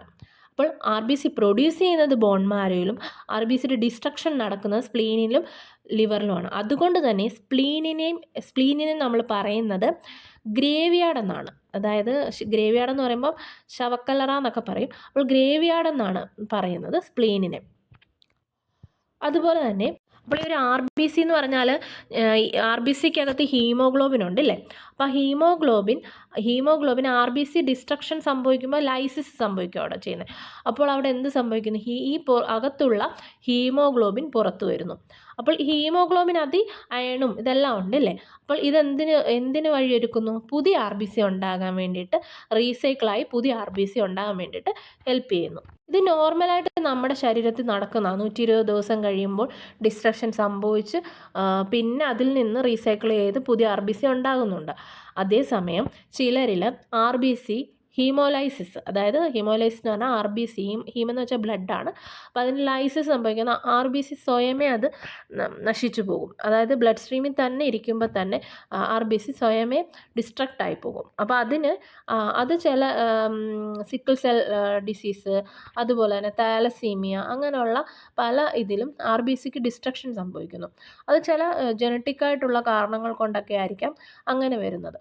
അപ്പോൾ അങ്ങനെ സംഭവിക്കുമ്പോഴും ഇങ്ങനെ സ്വയമേ അത് ലൈസിസായി നശിച്ചു പോകുമ്പോഴും എന്ത് സംഭവിക്കുന്നു? ശരീരത്തിലെ ബ്ലഡിൻ്റെ അളവ് കുറയുന്നു. അതായത് ഹീമോഗ്ലോബിൻ കുറയുന്നു. അവിടെ ഒരുപാട് ബ്ലഡ് നമ്മുടെ ശരീരത്തിൽ കുറയുമ്പോൾ നമുക്കറിയാം അത് ബ്ലഡ് ട്രാൻസ്ഫ്യൂഷൻ എന്താണേലും ചെയ്യണം. ഒരളവുണ്ട്. അത് അതിൽ കുറഞ്ഞു കഴിഞ്ഞാൽ എന്താണേലും തന്നെ അത് ബ്ലഡ് ട്രാൻസ്ഫ്യൂഷൻ അത്യാവശ്യമായിട്ട് ചെയ്യേണ്ടതാണ്. ഇനിയും RBC ആയിട്ട് റിലേറ്റ് ചെയ്ത് വരുന്ന ഡിസോർഡേഴ്സ്, നോർമലായിട്ടുള്ള 1-2 ഡിസോർഡേഴ്സാണ് അനീമിയ എന്ന് പറഞ്ഞാൽ വിളർച്ചയെന്ന് പറയും. അത് എന്താണ്? RBCയുടെ അളവ് കുറയുന്നതാണ്. RBC കൗണ്ട് കുറയുന്നതും അല്ലെങ്കിൽ ഹീമോഗ്ലോബിൻ കുറയുന്നതാണ്. RBC കുറയുമ്പോൾ ഓട്ടോമാറ്റിക്കായിട്ട് ഹീമോഗ്ലോബിൻ കുറയും. അപ്പോൾ RBC കൗണ്ട് കുറയുന്നതോ ഹീമോഗ്ലോബിൻ കുറയുന്നതാണ് അനീമിയയ്ക്ക് കാരണം. അപ്പോൾ ഇത് എന്തിനു വഴിയൊരുക്കുന്നു? ഫാറ്റിഗ് ആൻഡ് വീക്ക്നെസ്, ക്ഷീണം ഉണ്ടാകുകയും ഒക്കെ ചെയ്യുന്നു അനീമിയ മൂലം. അടുത്തത് പോളിസൈത്തീമിയാണ്. അതായത് RBC എക്സസ് ആയിട്ട് ശരീരത്തിൽ കാണുന്നതാണ് പോളിസൈത്തീമിയ എന്ന് പറഞ്ഞാൽ. ഇത് പോളിസൈത്തീമിയ കൊണ്ട് എന്താണ്? ബ്ലഡിൻ്റെ അളവ് കൂടുമ്പോൾ ഓൾറെഡി നമുക്കറിയാം ബ്ലഡിൻ്റെ കട്ടി കൂടുന്നു, വിസ്കോസിറ്റി ഇൻക്രീസ് ആവുന്നു. കട്ടി കൂടുക എന്ന് പറയുമ്പോൾ എന്ത് സംഭവിക്കുന്നു? ക്ലോട്ട് ആകാനുള്ള റിസ്ക്, ബ്ലഡ് ക്ലോട്ടായി കഴിഞ്ഞാൽ അത് പല പ്രോബ്ലമാണ്. മയോകാർഡിയൽ ഇൻഫാക്ഷൻ പോലെയുള്ള പല അസുഖങ്ങൾക്കും വഴിയൊരുക്കും. അപ്പോൾ ക്ലോട്ടിങ് റിസ്ക് കൂടുകയും ചെയ്യുന്നു. അപ്പോൾ ഇങ്ങനെയുള്ള പോളിസൈത്തീമിയ ആയിട്ടുള്ള പേഷ്യൻസിൽ ബ്ലഡ് ഒരുപാട് കൂടും. ഒരു ഹീമോഗ്ലോബിനൊക്കെ ഒരു 18 കൂടും. അപ്പോൾ അങ്ങനെ നിരന്തരം ഇങ്ങനെ കൂടി വരുമ്പോൾ എന്ത് ചെയ്യും? ആ ബ്ലഡ് ഇൻഫെക്റ്റഡ് ബ്ലഡാണ് അല്ലേ? അപ്പോൾ ആ ബ്ലഡ് നമ്മൾ എന്ത് ചെയ്യും? അത് എടുത്ത് കളയും. അത് നമുക്ക് വേറൊരു പേഷ്യൻസിന് കൊടുക്കാൻ പറ്റത്തില്ല, കാരണം ഓൾറെഡി അത് പ്രോബ്ലം ഉള്ളതാണ്. അപ്പോൾ ആ ബ്ലഡ് നമ്മൾ ബ്ലഡ് എടുക്കുന്നത് പോലെ തന്നെ ബ്ലഡ് ബാങ്കിൽ പോയി അത് ബ്ലഡ് എടുത്ത് അത് ഡിസ്കാർഡ് ചെയ്ത് കളയേണ്ടതാണ്. അതുപോലെ തന്നെ അനീമിയ ആയിട്ടുള്ളവരിൽ ഒരുപാട് ഹീമോഗ്ലോബിൻ കുറയുമ്പോൾ ഡോക്ടറിൻ്റെ അഡ്വൈസ് പ്രകാരം നമ്മൾ പാക്ക്ഡ് റെഡ് ബ്ലഡ് സെൽസ് നമ്മൾ അത് ബ്ലഡ് ട്രാൻസ്ഫ്യൂഷൻ വഴി അത് പേഷ്യൻറ്റിന് കൊടുക്കേണ്ടതുമാണ്. കാരണം ബ്ലഡ് അമിതമായി കുറയുമ്പോൾ അത് ഓക്സിജൻ കുറയുകയും ഒരുപാട് കുറയുമ്പോൾ ഡെത്ത് വരെ സംഭവിക്കും, മീൻസ് തീരെ ഇല്ലാതാകുമ്പോൾ. അപ്പോൾ അത് ഒഴിവാക്കാൻ വേണ്ടിയിട്ട് അവിടെ ബ്ലഡ് ട്രാൻസ്ഫ്യൂഷൻ വേണം. പേഷ്യൻറ്റിന് ബ്ലഡ് സ്വീകരിക്കേണ്ടതായിട്ട് വരുന്നുണ്ട് അവിടെ. അതേസമയം പോളിസൈത്തീമിയ എന്ന് പറയുമ്പോൾ RBCയുടെ കൂടുന്നതാണ്, പേഷ്യൻ്റ് ആ ബ്ലഡ് ആവശ്യമില്ല. അപ്പോൾ അത്രയും എത്രമാത്രമാണോ അത് കൂടുതൽ, അതിനനുസരിച്ച് ഇത്ര യൂണിറ്റ് ആ പേഷ്യൻറ്റിൽ നിന്നും ബ്ലഡ് എടുത്ത് ഡിസ്കാർഡ് ചെയ്യണം. അതുപോലെ തന്നെ വേറൊരു അസുഖമാണ് RBCയുടെ സിക്കിൾ സെൽ ഡിസീസ്. ഇതെന്ന് പറഞ്ഞാൽ RBCയുടെ ഷേപ്പിലുണ്ടാവുന്നതാണ്. അപ്പോൾ RBCയുടെ ഷേപ്പിലുണ്ടാകുന്ന വ്യത്യാസം കൊണ്ടാണ് സിക്കിൾ സെൽ ഡിസീസ് ഉണ്ടാകുന്നത്. അപ്പോൾ ഷേപ്പിലുള്ള വ്യത്യാസം കൊണ്ടുണ്ടാകുന്നതിനെ നമ്മൾ പോയിക്കിലോസൈറ്റോസിസ് എന്നാണ് പറയുന്നത്. അതായത് പോയിക്കിലോസൈറ്റോസിസ് എന്ന് പറഞ്ഞു കഴിഞ്ഞാൽ RBC പല ഷേപ്പിലും കാണപ്പെടും. ഇപ്പോൾ സിക്കിൾ സെൽ പോലെ തന്നെ സ്പീറോസൈറ്റ്സ് അങ്ങനെ പല ഷേപ്പിൽ കാണപ്പെടും. ഷേപ്പിന് വ്യത്യാസം വരും RBCയുടെ. അപ്പോൾ അങ്ങനെ ഷേപ്പിന് വ്യത്യാസം വരുമ്പോൾ നമ്മൾ പെരിഫറൽ ബ്ലഡ് സ്മിയറിൻ്റെ റിപ്പോർട്ട് കൊടുക്കുമ്പോൾ ഡോക്ടേഴ്സ് പത്തോളജിസ്റ്റ് എങ്ങനെ കൊടുക്കും? അത് പോയിക്കിലോസൈറ്റോസിസ്, അതായത് പല തരത്തിലുള്ള ഷേപ്പിലുള്ള വെറൈറ്റി ആയിട്ടുള്ള RBCs കണ്ടു കഴിഞ്ഞാൽ അത് പോയിക്കിലോസൈറ്റോസിസ് ഉണ്ടെന്ന് കൊടുക്കും. ഇനിയും RBCക്ക് സൈസ് വ്യത്യാസം വരുവാണെങ്കിൽ, അതായത് സൈസിലുള്ള വ്യത്യാസം കൊണ്ടാണെങ്കിൽ അതിനെ നമ്മൾ അനൈസോസൈറ്റോസിസ് എന്ന് പറയുന്നു.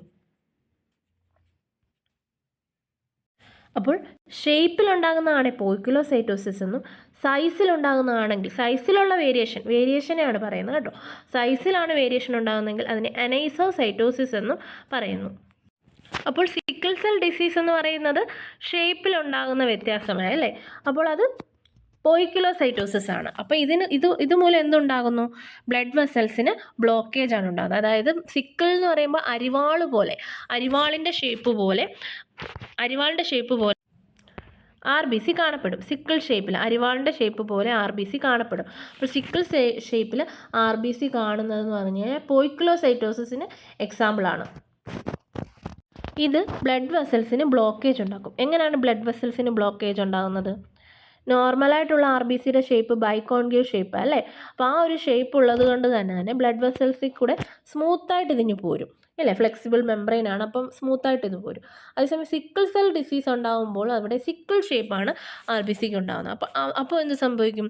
ഈ സിക്കിൾ ഷേപ്പ് ഉള്ളതുപോലെ തന്നെ ബ്ലഡ് വെസൽസിൻ്റെ അകത്ത് ഇത് ചെന്ന് ഒട്ടിപ്പിടിക്കുക എന്ന് പറഞ്ഞു കഴിഞ്ഞാൽ അതിൽ ബ്ലഡ് വെസൽസിനിടയിൽ കുടുങ്ങിപ്പോവും. അപ്പോൾ ആ കുടുങ്ങി കഴിയുമ്പോൾ എന്ത് സംഭവിക്കും? കാരണം സ്റ്റിക്കി ആയിട്ടാണ് മാറുന്നത്.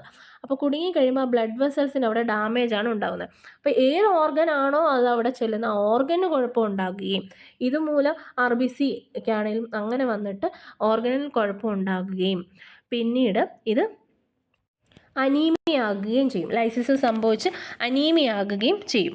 അപ്പോൾ sickle cell disease abnormal RBC ഷേപ്പാണ്. ഇത് ബ്ലഡ് വെസൽസിന് ബ്ലോക്കേജ് ആണ് ഉണ്ടാക്കുന്നത്. ഇത് കൂടാതെ തന്നെ നമ്മൾ ഈ പറയുന്ന അയണിൻ്റെ കുറവ് മൂലം അനീമിയ ഉണ്ടാകുന്നുണ്ട്. അയൺ ഡെഫിഷ്യൻസി അനീമിയാണത്. അപ്പോൾ അയൺ ഡെഫിഷ്യൻസി അനീമിയയിൽ സാധാരണയായിട്ട് എന്താണ് കാണപ്പെടുന്നത്? സെല്ലിൻ്റെ സൈസിന് വ്യത്യാസം വരും. അപ്പോൾ എന്താണ്? അനൈസോസൈറ്റോസിസ് സംഭവിക്കുന്നു. അപ്പോൾ സെല്ലിൻ്റെ സൈസിന് വ്യത്യാസം എന്ന് പറഞ്ഞാൽ RBCയുടെ വലിപ്പം തീരെ കുറയുന്നു. RBCയുടെ നോർമൽ സൈസ് എന്ന് പറഞ്ഞു കഴിഞ്ഞാൽ 7 to 8 മൈക്രോമീറ്റർ ആണ്. 7 to 8 മൈക്രോമീറ്റർ ആണ് RBCയുടെ ബൈകോൺകേവ് ഷേപ്പിലുള്ള RBCയുടെ നോർമൽ സൈസ് എന്ന് പറഞ്ഞാൽ 7 to 8 മൈക്രോമീറ്റർ ആണ്. അതേസമയം RBCയുടെ ഷേപ്പ് കുറയുന്നു, അതായത് സൈസ് കുറയുന്നെങ്കിൽ 7 താഴെയാകും സൈസ്. അപ്പോൾ അത് മൈക്രോസൈറ്റിക് എന്ന് പറയുന്നു. RBCയുടെ സൈസ് ചെറുതാകുന്നതിന് മൈക്രോസൈറ്റിക് എന്ന് പറയുന്നു. മൈക്രോ എന്ന് പറഞ്ഞു കഴിഞ്ഞാൽ സ്മോള്, സൈറ്റിക് എന്ന് പറഞ്ഞു കഴിഞ്ഞാൽ സെല്ല്. അപ്പോൾ മൈക്രോസൈറ്റിക് ആയിരിക്കും അയൺ ഡെഫിഷ്യൻസി അനീമിയയിൽ RBC. അപ്പോൾ RBC മൈക്രോസൈറ്റിക് ആയിരിക്കും. അപ്പോൾ അയൺ ഡെഫിഷ്യൻസി അനീമിയയിൽ ഹീമോഗ്ലോബിൻ കുറയുന്നുണ്ട്.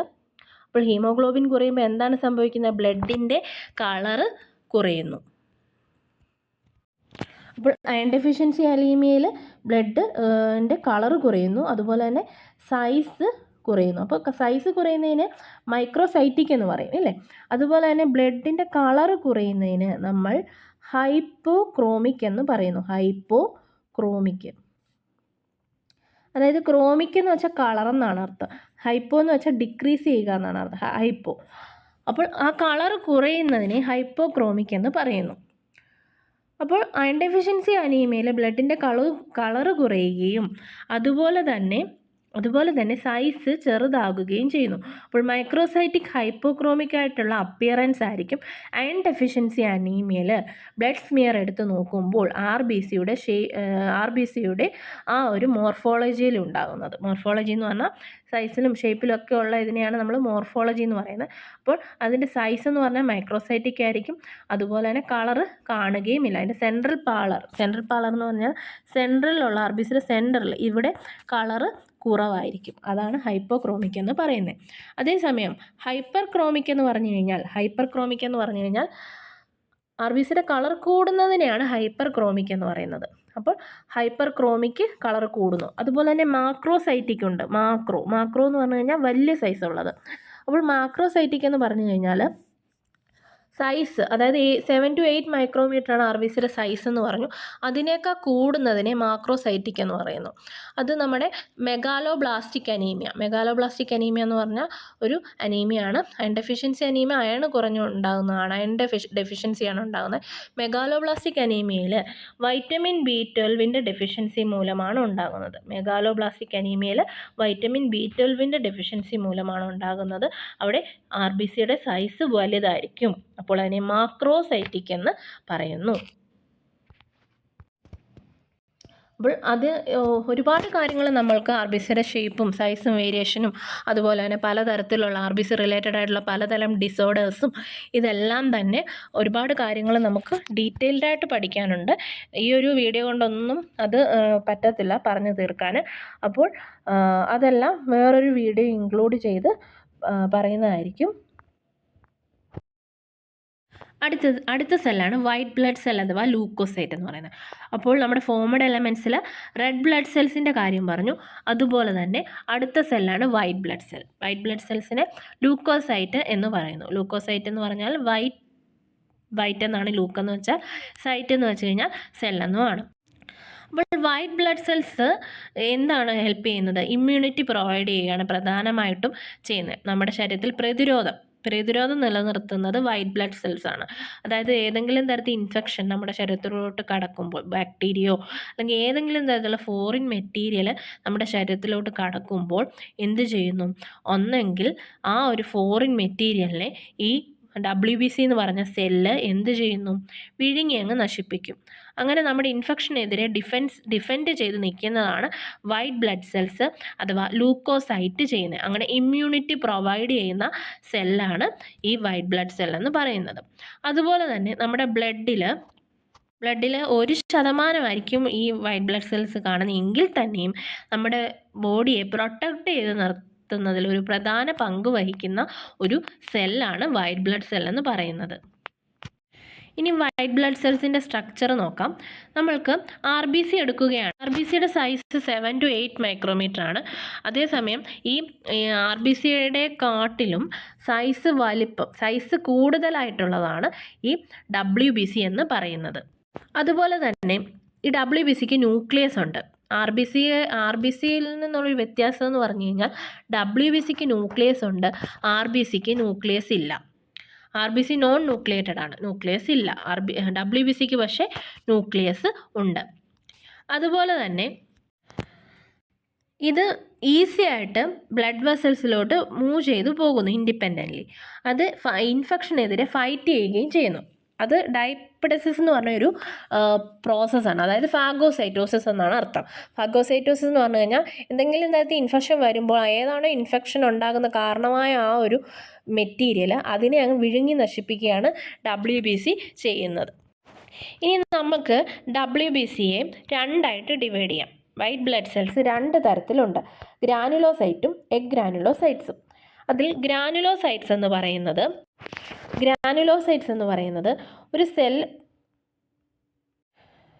ഒരു സെൽ എടുത്തു കഴിഞ്ഞാൽ അതിനകത്ത് ഈ ഗ്രാനുൾസ് കുത്തു പോലെ ഇങ്ങനെ ഗ്രാനുൾസ് കാണപ്പെടുന്നതാണ് ഗ്രാനുലോസൈറ്റ്സ് എന്ന് പറയുന്നത്.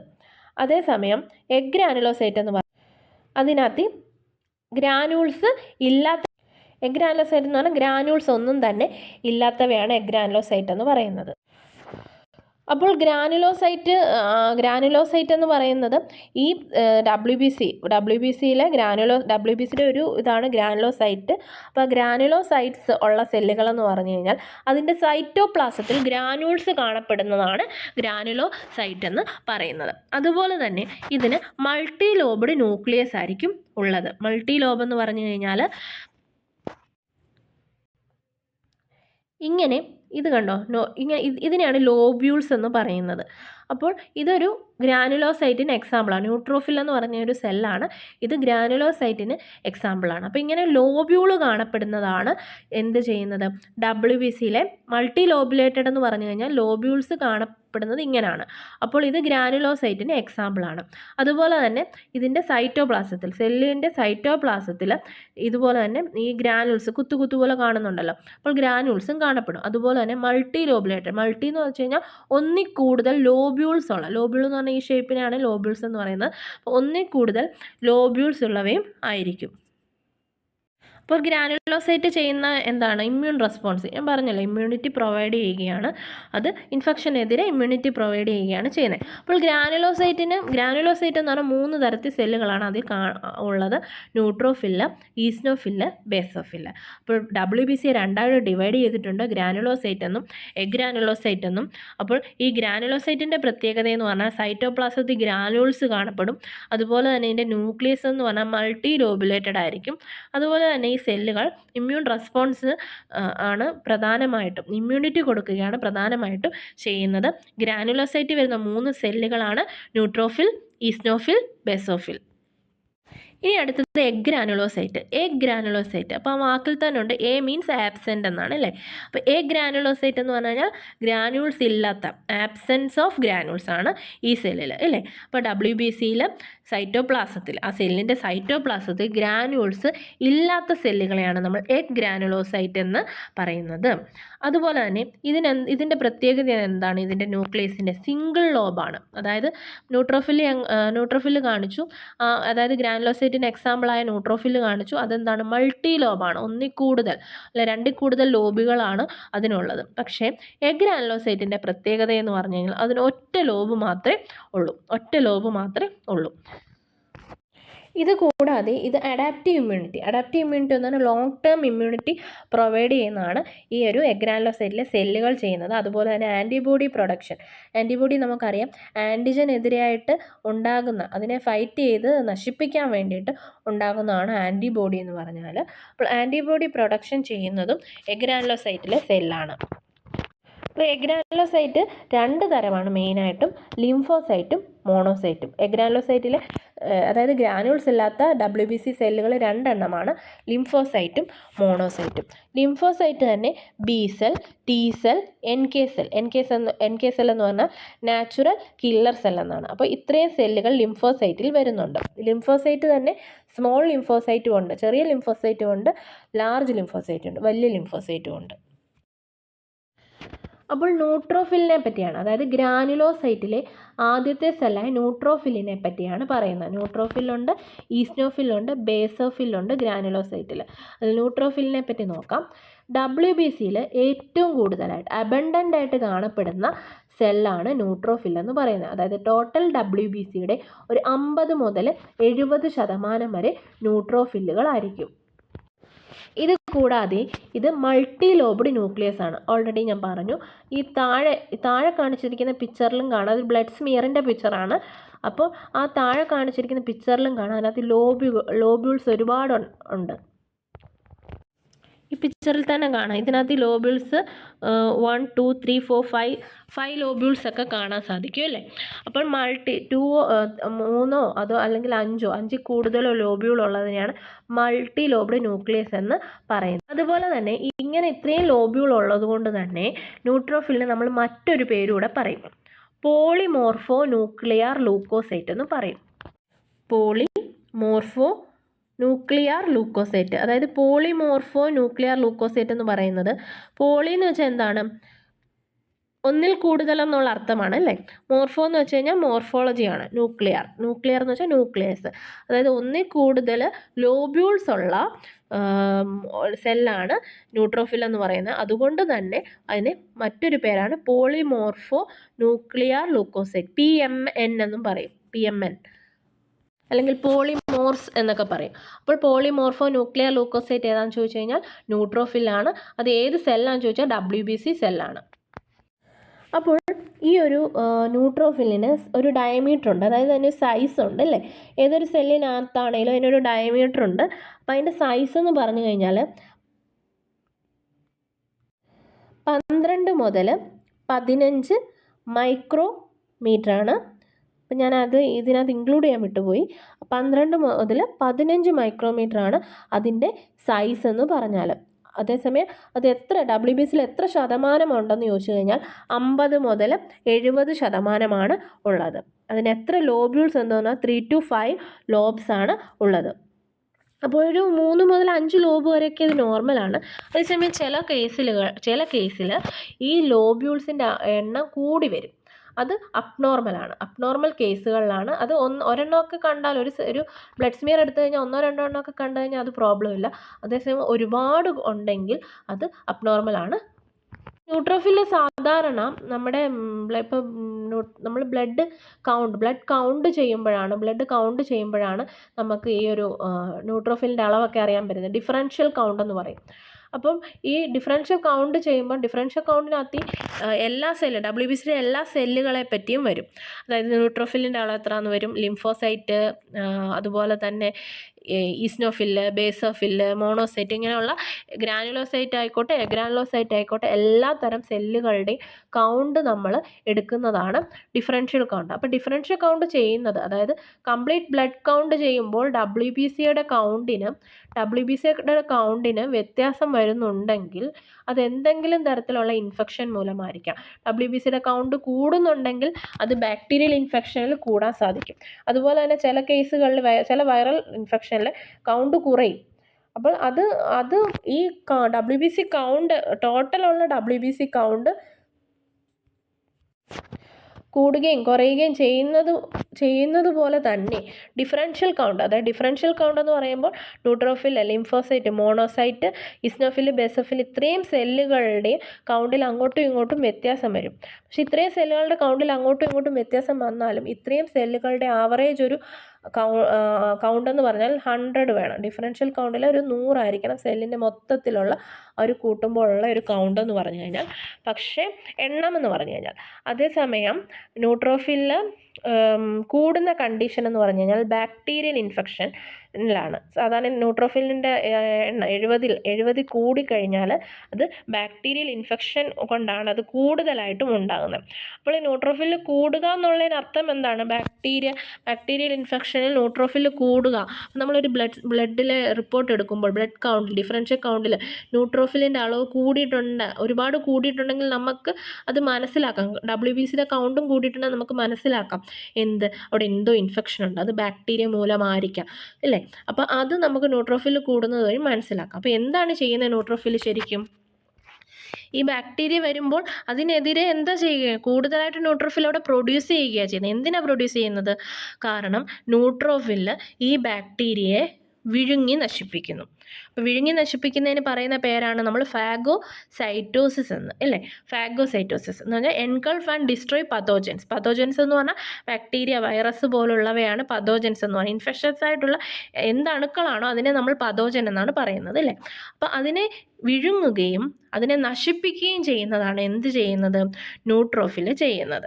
അപ്പോൾ അതെങ്ങനെയാണ് ചെയ്യുന്നത്? ഈ ന്യൂട്രോഫിൽ ഒരു തരത്തിലുള്ള എൻസൈം പ്രൊഡ്യൂസ് ചെയ്യുന്നുണ്ട്. ആ എൻസൈമാണ് ഈ മൈക്രോബ്സിനെ എല്ലാം, ഈ അണുക്കളെല്ലാം തന്നെ കൊല്ലുന്നത്, അല്ലേ. അപ്പോൾ അങ്ങനെ കൊല്ലുന്ന സമയത്ത് ഈ ന്യൂട്രോഫിലിൻ്റെ നമ്മൾ കൗണ്ട് എടുക്കുമ്പോൾ ന്യൂട്രോഫിലിൻ്റെ അളവ് അത് കൂടുതലായിട്ടും പ്രൊഡ്യൂസ് ചെയ്യുക, എന്തിനെ നശിപ്പിക്കാൻ അത് സജ്ജമാവുകയാണ്. അപ്പോൾ അത് കൂടുതലായിട്ടും അത് പ്രൊഡ്യൂസ് ചെയ്യുന്നു, എന്ത്? ന്യൂട്രോഫിൽ. അപ്പോൾ നമ്മൾ കൗണ്ട് എടുക്കുമ്പോൾ ന്യൂട്രോഫിലിൻ്റെ അളവ് കൂടുതലുണ്ടെങ്കിൽ അതിനർത്ഥം ബാക്ടീരിയൽ ഇൻഫെക്ഷൻ ഉണ്ടെന്നാണ് അർത്ഥം. അതുകൂടാതെ WBCയുടെ കൗണ്ടിലും വ്യത്യാസം വരും. WBCയുടെ കൗണ്ട് എന്ന് പറഞ്ഞു കഴിഞ്ഞാൽ 4000 to 11,000 സെൽസ് പെർ ക്യൂബിക് ആണ് WBCയുടെ കൗണ്ട്. അപ്പോൾ 4000-ന് 11,000 കൂടുതലാകുകയാണെങ്കിൽ ഇൻഫെക്ഷൻ ഉണ്ടെന്നാണ് അർത്ഥം. അപ്പോൾ ഡിഫറൻഷ്യൽ കൗണ്ട് കൂടെ നോക്കിയിട്ടാണ്. അതിൽ ന്യൂട്രോഫിൽ കൂടുന്നുണ്ടെങ്കിൽ നമുക്ക് ബാക്ടീരിയൽ ഇൻഫെക്ഷൻ ആണെന്ന് പറയാൻ പറ്റും. അതുപോലെ തന്നെ നമ്മൾ ഈ സെല്ല് നമ്മൾ കളർ ചെയ്യുമ്പോൾ നമ്മൾ ബ്ലഡ് നമ്മൾ സ്മിയർ വരയ്ക്കും. ബ്ലഡ് സ്മിയർ വരച്ച് അത് ലീഷ്മാൻ സ്റ്റെയിൻ എന്ന് പറയും. ആ ലീഷ്മാൻ സ്റ്റെയിൻ എന്ന് പറഞ്ഞാൽ ബ്ലഡിന് ആ ഒരു സ്മിയറിന് കളർ കൊടുക്കുന്നതാണ്. കളർ കൊടുക്കുന്നതാണ് ആ സെല്ലിൻ്റെ കളർ കൊടുത്തതിന് അതിനെ പ്രത്യേകം തിരിച്ചറിയാനാണ് നമ്മൾ ലീഷ്മാൻ സ്റ്റെയിൻ ചെയ്യുന്നതെന്ന് പറഞ്ഞാൽ. അപ്പോൾ ലീഷ്മാൻ സ്റ്റെയിൻ ചെയ്യുമ്പോൾ പലതരത്തിലുള്ള സ്റ്റെയിനുണ്ട്. നമ്മൾ സാധാരണയായിട്ട് യൂസ് ചെയ്യുന്ന ഒരു സ്റ്റെയിനാണ് ലീഷ്മാൻ സ്റ്റെയിൻ. റോമനോസ്കി സ്റ്റെയിൻ എന്ന് പറഞ്ഞ ഒരു ഗ്രൂപ്പിൽ പെടുന്നതാണ് ലീഷ്മാൻ സ്റ്റെയിൻ. അപ്പോൾ ലീഷ്മാൻ സ്റ്റെയിൻ ചെയ്യുമ്പോൾ ഈ ബ്ലഡ് സ്മിയറിൽ ന്യൂട്രോഫിലിൻ്റെ കളറ് ഈ പിക്ചറിൽ കാണിച്ചിരിക്കുന്ന പോലെയാണ് കാണിക്കുന്നത്. അപ്പോൾ അതിൽ ന്യൂട്രോഫിലിൻ്റെ കളർ എന്താണെന്ന് നോക്കാം. ഇതിൻ്റെ സൈറ്റോപ്ലാസം എന്ന് പറഞ്ഞു കഴിഞ്ഞാൽ ഈ കാണുന്ന ആ ഒരു പോർഷനാണ് സൈറ്റോപ്ലാസം എന്ന് പറഞ്ഞു കഴിഞ്ഞാൽ. സൈറ്റോപ്ലാസത്തിൻ്റെ കളറ് ലൈറ്റ് എന്ന് പറഞ്ഞാൽ ചെറിയ രീതിയിലുള്ള കളർ എന്നാണ് അർത്ഥം. ലൈറ്റ് പർപ്പിൾ കളറോ അല്ലെങ്കിൽ പെയിൽ പിങ്ക് കളറോ ആയിരിക്കും സൈറ്റോപ്ലാസം കാണപ്പെടുന്നത്. ഇനി അടുത്തത് ഇതിൻ്റെ ന്യൂക്ലിയസ് എന്ന് പറഞ്ഞാൽ ലോബ്യൂളുള്ള ഈ സംഭവത്തിനാണ് ന്യൂക്ലിയസ് എന്ന് പറയുന്നത്. ന്യൂക്ലിയസിൻ്റെ കളറ് പർപ്പിൾ കളറായിരിക്കും. അപ്പം ഒരു ന്യൂട്രോഫിലിൻ്റെ സൈറ്റോപ്ലാസത്തിൻ്റെ കളറ് പെയിൽ പിങ്ക് അല്ലെങ്കിൽ ലൈറ്റ് പർപ്പിൾ കളർ എന്ന് നമുക്ക് പറയാം. ന്യൂക്ലിയസിൻ്റെ കളർ എന്തായിരിക്കും? പർപ്പിൾ കളർ അല്ലെങ്കിൽ ബ്ലൂ കളറായിരിക്കും. അപ്പോൾ പർപ്പിൾ കളർ അല്ലെങ്കിൽ ബ്ലൂ കളറൊക്കെ വരുന്നത് എപ്പോഴാണ്? ലീഷ്മാൻ സ്റ്റെയിൻ ചെയ്യുമ്പോൾ. ഇപ്പോൾ ലീഷ്മാൻ സ്റ്റെയിൻ ചെയ്യുമ്പോഴാണ് ഈ കളറിൽ കാണപ്പെടുന്നത്. സൈറ്റോപ്ലാസം പെയിൽ പിങ്ക് കളറും ന്യൂക്ലിയസ് പർപ്പിൾ കളറിലും കാണപ്പെടും. അപ്പോൾ ഈ ന്യൂക്ലിയസ് എന്ന് പറഞ്ഞാൽ ലോബ്യൂൾ ഉള്ളവയാണ് ഈ ന്യൂക്ലിയസ് എന്ന് പറഞ്ഞാൽ. അത് 2 മുതൽ 5 അല്ലെങ്കിൽ 3 മുതൽ 5 ലോബ് വരെ ആകും ഒരു മെച്ചർ ന്യൂട്രോഫിൽ എന്ന് പറഞ്ഞാൽ. അതിന് നമ്മൾ സെഗ്മെൻറ്റഡ് ന്യൂട്രോഫിൽ എന്നും പറയുന്നു കേട്ടോ. അതുപോലെ തന്നെ ഈ പർപ്പിൾ കളർ ചില സമയത്ത് ഇമ്മച്ചുറായിട്ടുള്ള ന്യൂട്രോഫിലിൻ്റെ ഫോം കാണാം. അതായത് ബാൻഡ് സെല്ല് എന്ന് പറഞ്ഞാൽ യു ഷേപ്പ് പോലെ ന്യൂക്ലിയസ് വരുന്നവയാണ് ബാൻഡ് സെല്ല് എന്ന് പറഞ്ഞാൽ. അപ്പോൾ ഈ ന്യൂക്ലിയസ് ഇപ്പോൾ ഉള്ള ഷേപ്പിലല്ല, അതൊരു ശരിക്കും ഒരു യു ഷേപ്പിലാകും. അപ്പോൾ അതിനെ നമ്മൾ ബാൻഡ് സെൽ എന്നാണ് പറയുന്നത്. ബാൻഡ് സെൽ എന്ന് പറഞ്ഞാൽ ഇമ്മച്ചർ ഫോമാണ്. ഈ ന്യൂട്രോഫിലിൻ്റെ ഒരു ഇമ്മച്ചർ ഫോമാണ് ബാൻഡ് സെൽ എന്ന് പറഞ്ഞാൽ. അപ്പോൾ ഇങ്ങനെയുള്ള ബാൻഡ് സെല്ലാണ് അതുണ്ടെങ്കിൽ ഈ കളർ കൂടുതലായിട്ട് ഇൻറ്റൻസ് ആയിട്ട് കാണപ്പെടും. ഇനി അടുത്തതായിട്ട് ഗ്രാനുലോസൈറ്റിലെ 2ാമത്തെ സെല്ലാണ് ഈസ്നോഫിൽ എന്ന് പറയുന്നത്. അപ്പോൾ ഈസ്നോഫില്ലിൻ്റെ സൈസ് എന്ന് പറഞ്ഞു കഴിഞ്ഞാൽ അതിൻ്റെ ഡയമീറ്റർ എന്ന് പറഞ്ഞു കഴിഞ്ഞാൽ 12 മുതൽ 17 മൈക്രോമീറ്ററാണ്. അതായത് 12 മുതൽ 17 മൈക്രോമീറ്റർ എന്ന് പറഞ്ഞു കഴിഞ്ഞാൽ ന്യൂട്രോഫിലിൻ്റെ സൈസിനേക്കാൾ കൂടുതലായിട്ട് കാണപ്പെടുന്നു. ന്യൂട്രോഫിലിൻ്റെ സൈസ് 12 മുതൽ 15 മൈക്രോമീറ്ററാണ്. അതേസമയം ഈസ്നോഫിലിൻ്റേത് 12 മുതൽ 17 മൈക്രോമീറ്ററാണ് കാണപ്പെടുന്നത്. അതായത് ന്യൂട്രോഫിലിനെക്കാട്ടിലും ഈസ്നോഫിലിൻ്റെ സൈസ് കൂടുതലായിരിക്കും. ഇത് WBCയുടെ 1 മുതൽ 4% ഈ ഒരു ഈസ്നോഫിലായിരിക്കും. അതുപോലെ തന്നെ ഈസ്നോഫിലിൻ്റെ ന്യൂക്ലിയസ് എന്ന് പറഞ്ഞു കഴിഞ്ഞാൽ ബൈലോബ്ഡ് ആയിരിക്കും. അതായത് ന്യൂക്ലിയസ് 2 ലോബ്യൂൾസ് മാത്രമേ കാണപ്പെടത്തുള്ളൂ. ന്യൂട്രോഫിലിനായിക്കോട്ടെ 3 to 5 ലോബ്സ് ആണ്. അത് മൾട്ടി ലോബ്ഡ് ആയിരുന്നു. അതേസമയം ഈ ഒരു ഈസ്നോഫിലിൻ്റെ ന്യൂക്ലിയസ് എന്ന് പറഞ്ഞു കഴിഞ്ഞാൽ ബൈലോബ്ഡാണ്. ബൈ എന്ന് വെച്ചാൽ 2 എന്നാണ്. 2 ലോബ്യൂളുള്ള ന്യൂക്ലിയസ് ആണ് ഈസ്നോഫിൽ എന്ന് പറയുന്നത്. അതുപോലെ തന്നെ ഈ ഈസ്നോഫിലിൻ്റെ ന്യൂക്ലിയസ് ഈ ഒരു ബൈലോബ്ഡ് ആയതുകൊണ്ട് തന്നെ അതിനെ സ്പെക്ടക്കിൾ എന്ന് പറഞ്ഞാൽ കണ്ണാടി എന്നാണ്. അപ്പോൾ കണ്ണാടിയുടെ ഷേപ്പിലുള്ള ന്യൂക്ലിയസ് ആണ് ഈ ഒരു ഈസ്നോഫിൽ. അങ്ങനെ ഒരു ക്വസ്റ്റ്യൻ ചോദിക്കാം, സ്പെക്ടക്കിൾ ഷേപ്പ്ഡ് ന്യൂക്ലിയസ് ഉള്ള സെൽ ഏതാണെന്ന് ചോദിക്കാം. അത് ഈസ്നോഫിലാണ്. ഇവിടെ ഈ ഒരു ന്യൂട്രോഫിലിൻ്റെ ലോബ്യൂൾ എന്ന് പറഞ്ഞു കഴിഞ്ഞാൽ അതൊരു ഹെഡ്ഫോണിൻ്റെ ഷേപ്പിൽ കാണപ്പെടും അതിൻ്റെ ന്യൂക്ലിയസ്. അതേസമയം ഈസ്നോഫിലിൻ്റെ ന്യൂക്ലിയസ് എന്ന് പറഞ്ഞു കഴിഞ്ഞാൽ സ്പെക്ടക്കിൾ ഷേപ്പാണ്. അതുപോലെ തന്നെ ഈസ്നോഫിൽസിൻ്റെ കളറെന്ന് പറഞ്ഞാൽ അതിൻ്റെ സൈറ്റോപ്ലാസം എന്ന് പറഞ്ഞാൽ ഒരു ഓറഞ്ച് കളേർഡായിട്ടുള്ള ഗ്രാനുൾസ് ആയിരിക്കും അതിൻ്റെ സൈറ്റോപ്ലാസത്തിന് ഉള്ളത്. അപ്പോൾ ന്യൂട്രോഫിലിൻ്റെ ഗ്രാനുൾസിൻ്റെ കളർ എന്ന് പറഞ്ഞാൽ പെയിൽ പിങ്ക് കളറായിരിക്കും. അതേസമയം ഈസ്നോഫിൽസിൻ്റെ എന്ന് പറഞ്ഞാൽ ഓറഞ്ച് കളേർഡ് ഗ്രാനുൾസ് ആയിരിക്കും ഈസ്നോഫിൽസിൻ്റെ സെല്ലുകൾക്കുള്ള പ്രത്യേകത. അതേസമയം അതിൻ്റെ ന്യൂക്ലിയസ് പർപ്പിൾ കളറിലുമായിരിക്കും കാണപ്പെടുന്നത്. ഈസ്നോഫിൽസ് സാധാരണയായിട്ട് കൂടുന്നത് അലർജിക് റിയാക്ഷനിലായിരിക്കും. അലർജിക് റിയാക്ഷൻ, ആസ്മ പോലുള്ള അസുഖങ്ങളുള്ളവരിൽ ഈസ്നോഫിൽസിൻ്റെ അളവ് കൂടുതലായിരിക്കും. ഇതുകൂടാതെ പാരസൈറ്റിക് ഇൻഫെക്ഷൻസ്, ഹെൽമിന്ത് പോലുള്ള പാരസൈറ്റിക് ഇൻഫെക്ഷൻസ് ഉള്ളപ്പോഴും ഈസ്നോഫിൽസിൻ്റെ അളവ് കൂടുതലായിട്ടും കാണപ്പെടും. അടുത്തതായിട്ടുള്ള സെല്ലെന്ന് പറഞ്ഞാൽ ബേസോഫിലാണ്. WBCയിലെ മൂന്നാമത്തെ സെല്ലാണ് ബേസോഫില്. ന്യൂട്രോഫില്, ഈസ്നോഫില്, അടുത്തതായി ബേസോഫിലാണ്. WBCയിൽ 1%, അതായത് WBCയിൽ ഏറ്റവും കുറവായിട്ട് കാണപ്പെടുന്ന സെല്ലാണ് ബേസോഫിൽ എന്ന് പറയുന്നത്. ഇതിന് ന്യൂക്ലിയസ് ഉണ്ട്. അതിനൊരു ബൈലോബ്ഡ് ന്യൂക്ലിയസ് ആയിരിക്കും, അല്ലെങ്കിൽ എസ് ഷേപ്പിലുള്ള ന്യൂക്ലിയസ് ആയിരിക്കും ഈ ബേസോഫിലിന് ഉള്ളത്. ഇത് സ്റ്റെയിൻ ചെയ്യുന്നത്, അതിൻ്റെ ന്യൂക്ലിയസ് ആയിക്കോട്ടെ സ്റ്റെയിൻ ചെയ്യുന്നത് ബ്ലൂ അല്ലെങ്കിൽ പർപ്പിൾ കളറിലായിരിക്കും സ്റ്റെയിൻ ചെയ്യുന്നത്. ഇതുകൂടാതെ ഇതിനകത്തിൽ ഹിസ്റ്റമിനും ഹെപ്പാരിനും ഉണ്ട്. അപ്പോൾ ഈ ഹിസ്റ്റമിനും ഹെപ്പാരിനും ഹിസ്റ്റമിൻ സാധാരണയായിട്ടുണ്ടാകുന്ന അലർജിക് റിയാക്ഷൻ ഉള്ളപ്പോഴാണ് ഹിസ്റ്റമിൻ സാധാരണയായിട്ട് പ്രൊഡ്യൂസ് ചെയ്യുന്നത്. അതുപോലെ തന്നെ ഹെപ്പാരിനും ഉള്ളതുകൊണ്ട് ഇൻഫ്ലമേറ്ററി മീഡിയേറ്റ് ആയിട്ടുള്ള റെസ്പോൺസാണ് ഇത് കാണിക്കുന്നത്. ഇത് കൂടാതെ തന്നെ ഹൈപ്പർ സെൻസിറ്റിവിറ്റി റിയാക്ഷൻസിലും ഈ ഒരു ബേസോഫിൽസ് പ്രധാന പങ്ക് വഹിക്കുന്നുണ്ട്. ബേസോഫിലിൻ്റെ സൈസ് എന്ന് പറഞ്ഞാൽ 10 മുതൽ 14 മൈക്രോമീറ്റർ വരെയാണ്. ബേസോഫിലിൻ്റെ സൈസ് 10 മുതൽ 14 മൈക്രോമീറ്റർ വരെയാണ്. ഇനി അടുത്തതായിട്ടുള്ളത് എഗ് ഗ്രാനുലോസൈറ്റ്സ് ആണ്. അതായത് ഗ്രാനുൾസ് ഇല്ലാത്ത സെല്ലുകളെയാണ് എഗ് ഗ്രാനുലോസൈറ്റ് എന്ന് പറയുന്നത്. അപ്പോൾ എഗ് ഗ്രാനുലോസൈറ്റ് എന്ന് പറഞ്ഞു കഴിഞ്ഞാൽ വിസിബിളായിട്ടുള്ള ഗ്രാനുൾസ് സൈറ്റോപ്ലാസത്തിൽ കാണില്ല. ഇത് പ്രധാന റോൾ എന്താണ്? ഇമ്മ്യൂൺ ഡിഫെൻസ് ആണ് പ്രധാന റോള് വഹിക്കുന്നത്. ഈ എഗ് ഗ്രാനുലോസൈറ്റ് ലിംഫോസൈറ്റുമുണ്ട്, മോണോസൈറ്റുമുണ്ട്. അതിൽ ആദ്യത്തെ സെല്ലാണ് ലിംഫോസൈറ്റ്. ലിംഫോസൈറ്റിനെ രണ്ടായിട്ട് ഡിവൈഡ് ചെയ്യുന്നുണ്ട്, സ്മോൾ ലിംഫോസൈറ്റ് എന്നും ലാർജ് ലിംഫോസൈറ്റ് എന്നും. അപ്പോൾ ഇതിൻ്റെ പിക്ചർ കാണാം, സ്മോൾ ലിംഫോസൈറ്റും ലാർജ് ലിംഫോസൈറ്റും. ഇതിൻ്റെ പ്രത്യേകത എന്ന് പറഞ്ഞു കഴിഞ്ഞാൽ സ്മോൾ ലിംഫോസൈറ്റിന് സൈറ്റോപ്ലാസം കുറവായിരിക്കും, ലാർജ് ലിംഫോസൈറ്റിന് സൈറ്റോപ്ലാസം കൂടുതലായിരിക്കും. അപ്പോൾ സ്മോൾ ലിംഫോസൈറ്റിൻ്റെ പ്രത്യേകതകൾ നോക്കാം. അപ്പോൾ സ്മോൾ ലിംഫോസൈറ്റ് എന്ന് പറഞ്ഞാൽ 6 മുതൽ 9 മൈക്രോമീറ്റർ വരെയാണ് അതിൻ്റെ ഡയമീറ്റർ. അതുപോലെ തന്നെ അതിൻ്റെ ന്യൂക്ലിയസ് വലുതായിരിക്കും. അപ്പോൾ ഈ പിക്ചറിൽ നമുക്ക് കാണാൻ സാധിക്കും സൈറ്റോപ്ലാസം കുറവും ന്യൂക്ലിയസ് വലിപ്പമുള്ള ന്യൂക്ലിയസ് ആണ് അല്ലേ. അപ്പം ന്യൂക്ലിയസ് ഉണ്ട്, പക്ഷേ ഗ്രാനുൾസ് ഇല്ലാത്തവയാണ് ഈ ലിംഫോസൈറ്റ്. എഗ് ഗ്രാനുലോസൈറ്റിന് എക്സാമ്പിളാണ്. അപ്പം ന്യൂക്ലിയസ് വലുതായിരിക്കും, റൗണ്ട് ആയിരിക്കും. അതുപോലെ തന്നെ ഡാർക്ക് സ്റ്റെയിൻഡ് ആയിരിക്കും ന്യൂക്ലിയസ് എന്ന് പറയുന്നത്. അതുപോലെ തന്നെ ഈ ന്യൂക്ലിയസിന് പർപ്പിൾ കളറായിരിക്കും ഉള്ളത്. അപ്പോൾ ഈ സ്മോൾ ലിംഫോസൈറ്റ് പല ടൈപ്പുണ്ട്. B സെല്ലുണ്ട്, T സെല്ലുണ്ട്. അപ്പോൾ ബി സെല്ല് സാധാരണ ബി സെല്ലെന്ന് പറഞ്ഞു കഴിഞ്ഞാൽ അത് ബോൺ മാരോയിലാണ് പ്രൊഡ്യൂസ് ചെയ്യുന്നത് ബി സെല്ല്. അപ്പോൾ ബി സെൽ എന്താണ് ചെയ്യുന്നത്? ഹ്യൂമറൽ ഇമ്മ്യൂണിറ്റി പ്രൊവൈഡ് ചെയ്യുകയാണ്. അതായത് ആൻറ്റിബോഡി പ്രൊഡ്യൂസ് ചെയ്തിട്ടാണ് ബി സെൽസ് ചെയ്യുന്നത്. അതേസമയം ടി സെൽസ് എന്ന് പറഞ്ഞാൽ അത് പ്രൊഡ്യൂസ് ചെയ്യുന്നത് തൈമസ് ആണ്. തൈമസ് എന്ന് പറഞ്ഞ ഓർഗനാണ്. അപ്പോൾ അത് റെഗുലേറ്റ് ചെയ്യുന്നത് ഇമ്മ്യൂൺ റെസ്പോൺസ് റെഗുലേറ്റ് ചെയ്യുന്നു. ഇൻഫെക്റ്റഡ് സെൽസിനെ അറ്റാക്ക് ചെയ്തിട്ട് ഇമ്മ്യൂൺ റെസ്പോൺസിനെ റെഗുലേറ്റ് ചെയ്യുന്നതാണ് ടി സെൽസ്. അപ്പോൾ സ്മോൾ ലിംഫോസൈറ്റിലെ ഒരു സെല്ലാണ് രണ്ട് സെല്ലാണ് ബി സെല്ലും ടി സെല്ലും. ബി സെല്ല് ബോൺമാരോ പ്രൊഡ്യൂസ് ചെയ്യുന്നതും ടി സെല്ല് തൈമസ് പ്രൊഡ്യൂസ് ചെയ്യുന്നതുമാണ്. അപ്പോൾ ബി സെല്ല് ആൻറ്റിബോഡി പ്രൊഡ്യൂസ് ചെയ്ത് ഹ്യൂമറൽ ഇമ്മ്യൂണിറ്റി കൊടുക്കുകയും അതുപോലെ ടി സെൽ എന്ന് പറഞ്ഞാൽ തൈമസ് പ്രൊഡ്യൂസ് ചെയ്യുന്നതാണ്. അത് എന്ത് ചെയ്യുന്നു? ഇമ്മ്യൂൺ റെസ്പോൺസ് റെഗുലേറ്റ് ചെയ്യുന്നു. എങ്ങനെ? ഇൻഫെക്റ്റഡ് സെൽസിനെ അറ്റാക്ക് ചെയ്തിട്ട് ഇമ്മ്യൂൺ റെസ്പോൺസ് റെഗുലേറ്റ് ചെയ്യുകയും ചെയ്യുന്നു. ഫങ്ഷൻ എന്ന് പറഞ്ഞു കഴിഞ്ഞാൽ അഡാപ്റ്റീവ് ഇമ്മ്യൂണിറ്റി, അതായത് ആൻറ്റിബോഡി പ്രൊഡ്യൂസ് ചെയ്ത് ഒരു സെല്ലിനെ അതായത് ഇൻഫെക്റ്റഡ് സെല്ലിനെ നശിപ്പിച്ച് കളയുന്നതാണ് അഡാപ്റ്റീവ് ഇമ്മ്യൂണിറ്റി എന്ന് പറഞ്ഞാൽ. അപ്പോൾ അഡാപ്റ്റീവ് ഇമ്മ്യൂണിറ്റി ലോങ് ടേം ആയിട്ടുള്ളതായിരിക്കും. ഇപ്പോൾ ഒരു ആൻറ്റിജൻ വന്നു കഴിഞ്ഞാൽ അതിനെതിരെ ആൻറ്റിബോഡി പ്രൊഡ്യൂസ് ചെയ്യും. അപ്പോൾ അത് പിന്നീട് ആ ആൻറ്റിജൻ വീണ്ടും എൻ്റർ ആയിക്കഴിഞ്ഞാൽ അതിന് ഓൾറെഡി ഒരു ആൻറ്റിബോഡി പ്രൊഡ്യൂസ് ചെയ്ത് കഴിഞ്ഞു.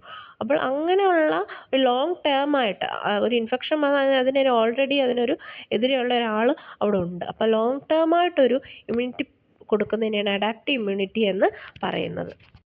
അഥവാ സെൽ മീഡിയേറ്റഡ് ഇമ്മ്യൂണിറ്റി എന്ന് പറയും. അപ്പോൾ സെൽ മീഡിയേറ്റഡ് ഇമ്മ്യൂണിറ്റി കൊടുക്കുന്നത് ടി സെല്ലാണ്. അപ്പം ഹ്യൂമറൽ ഇമ്മ്യൂണിറ്റി പ്രൊവൈഡ് ചെയ്യുന്നത് ബി സെല്ലും സെൽ മീഡിയേറ്റഡ് ഇമ്മ്യൂണിറ്റി പ്രൊവൈഡ് ചെയ്യുന്നത് ടി സെല്ലും ആണ്. അടുത്തതായി ലാർജ് ലിംഫോസൈറ്റ് ആണ്. ലാർജ് ലിംഫോസൈറ്റ് എന്ന് പറഞ്ഞാൽ അതിന് വലിപ്പം കൂടുതലായിരിക്കും. അതിൻ്റെ ഡയമീറ്റർ 10 മുതൽ 15 മൈക്രോമീറ്റർ വരെയാണ്.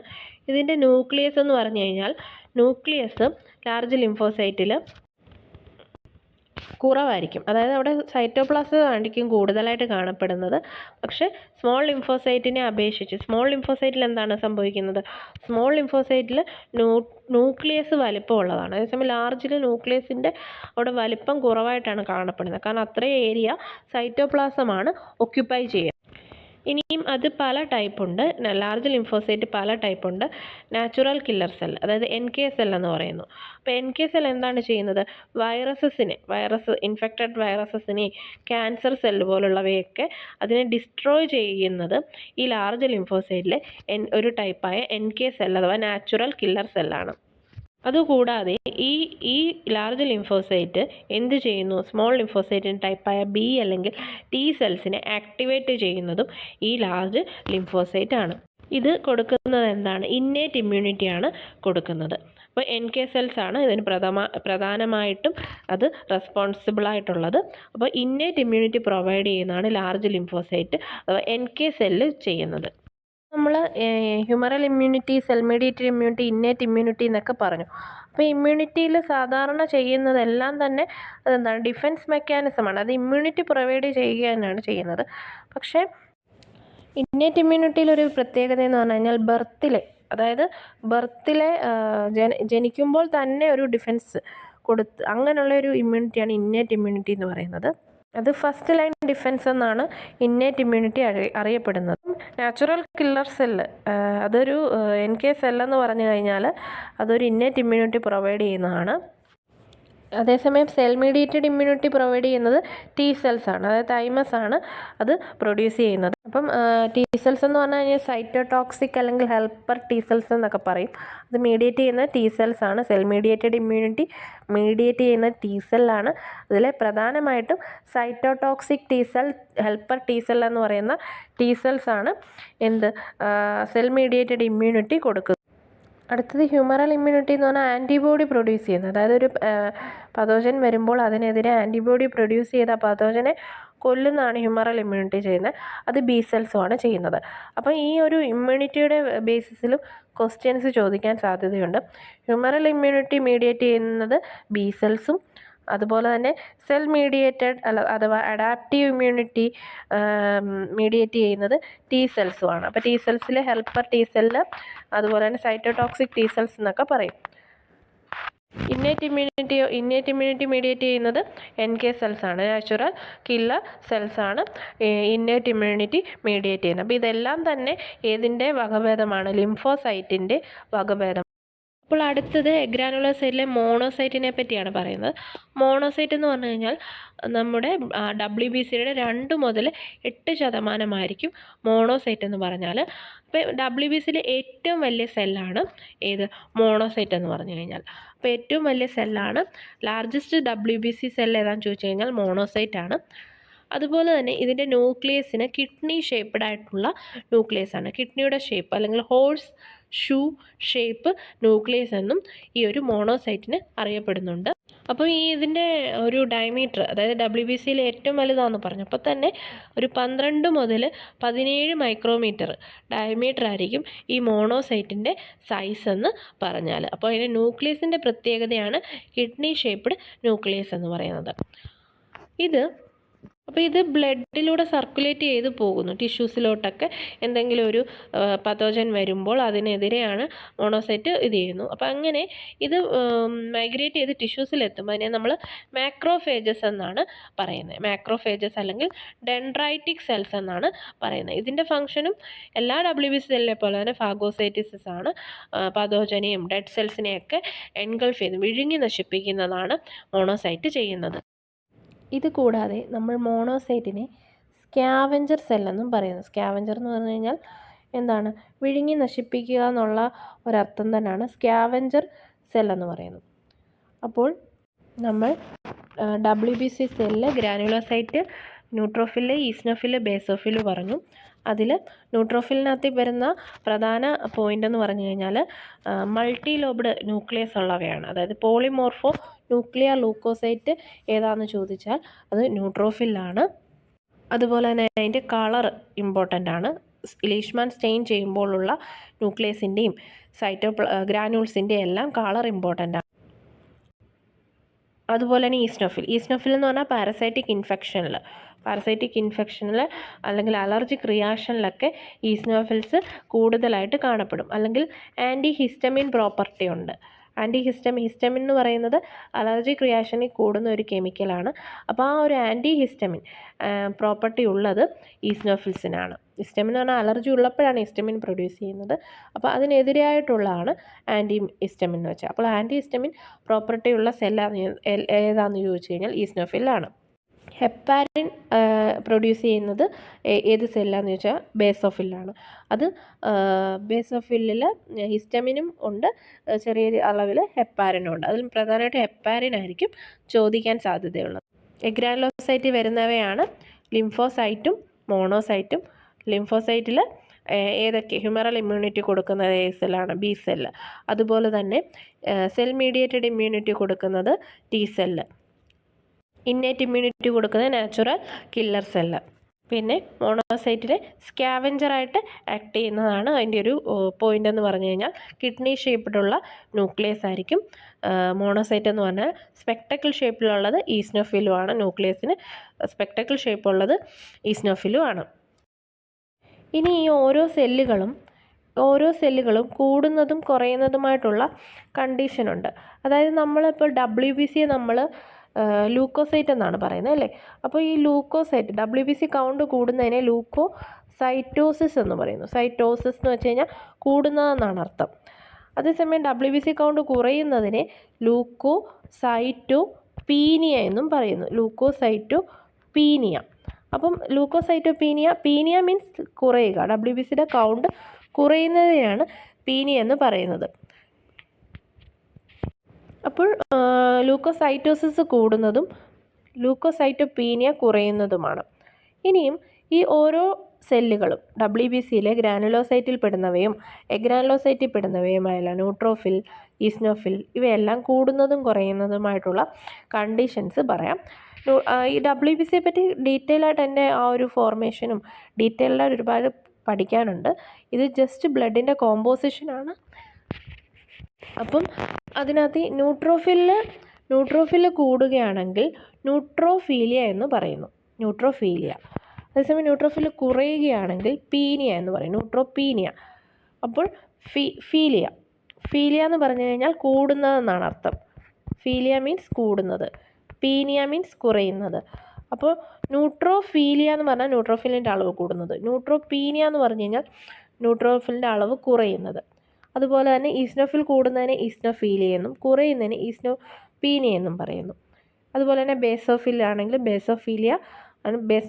ബേസോഫിൽ കൂടുന്നതിനെ ബേസോഫീലിയ എന്ന് പറയുന്നു. അതേസമയം ലിംഫോസൈറ്റ് കൂടുന്നതിനെ ലിംഫോസൈറ്റോസിസ് എന്നാണ് പറയുന്നത്.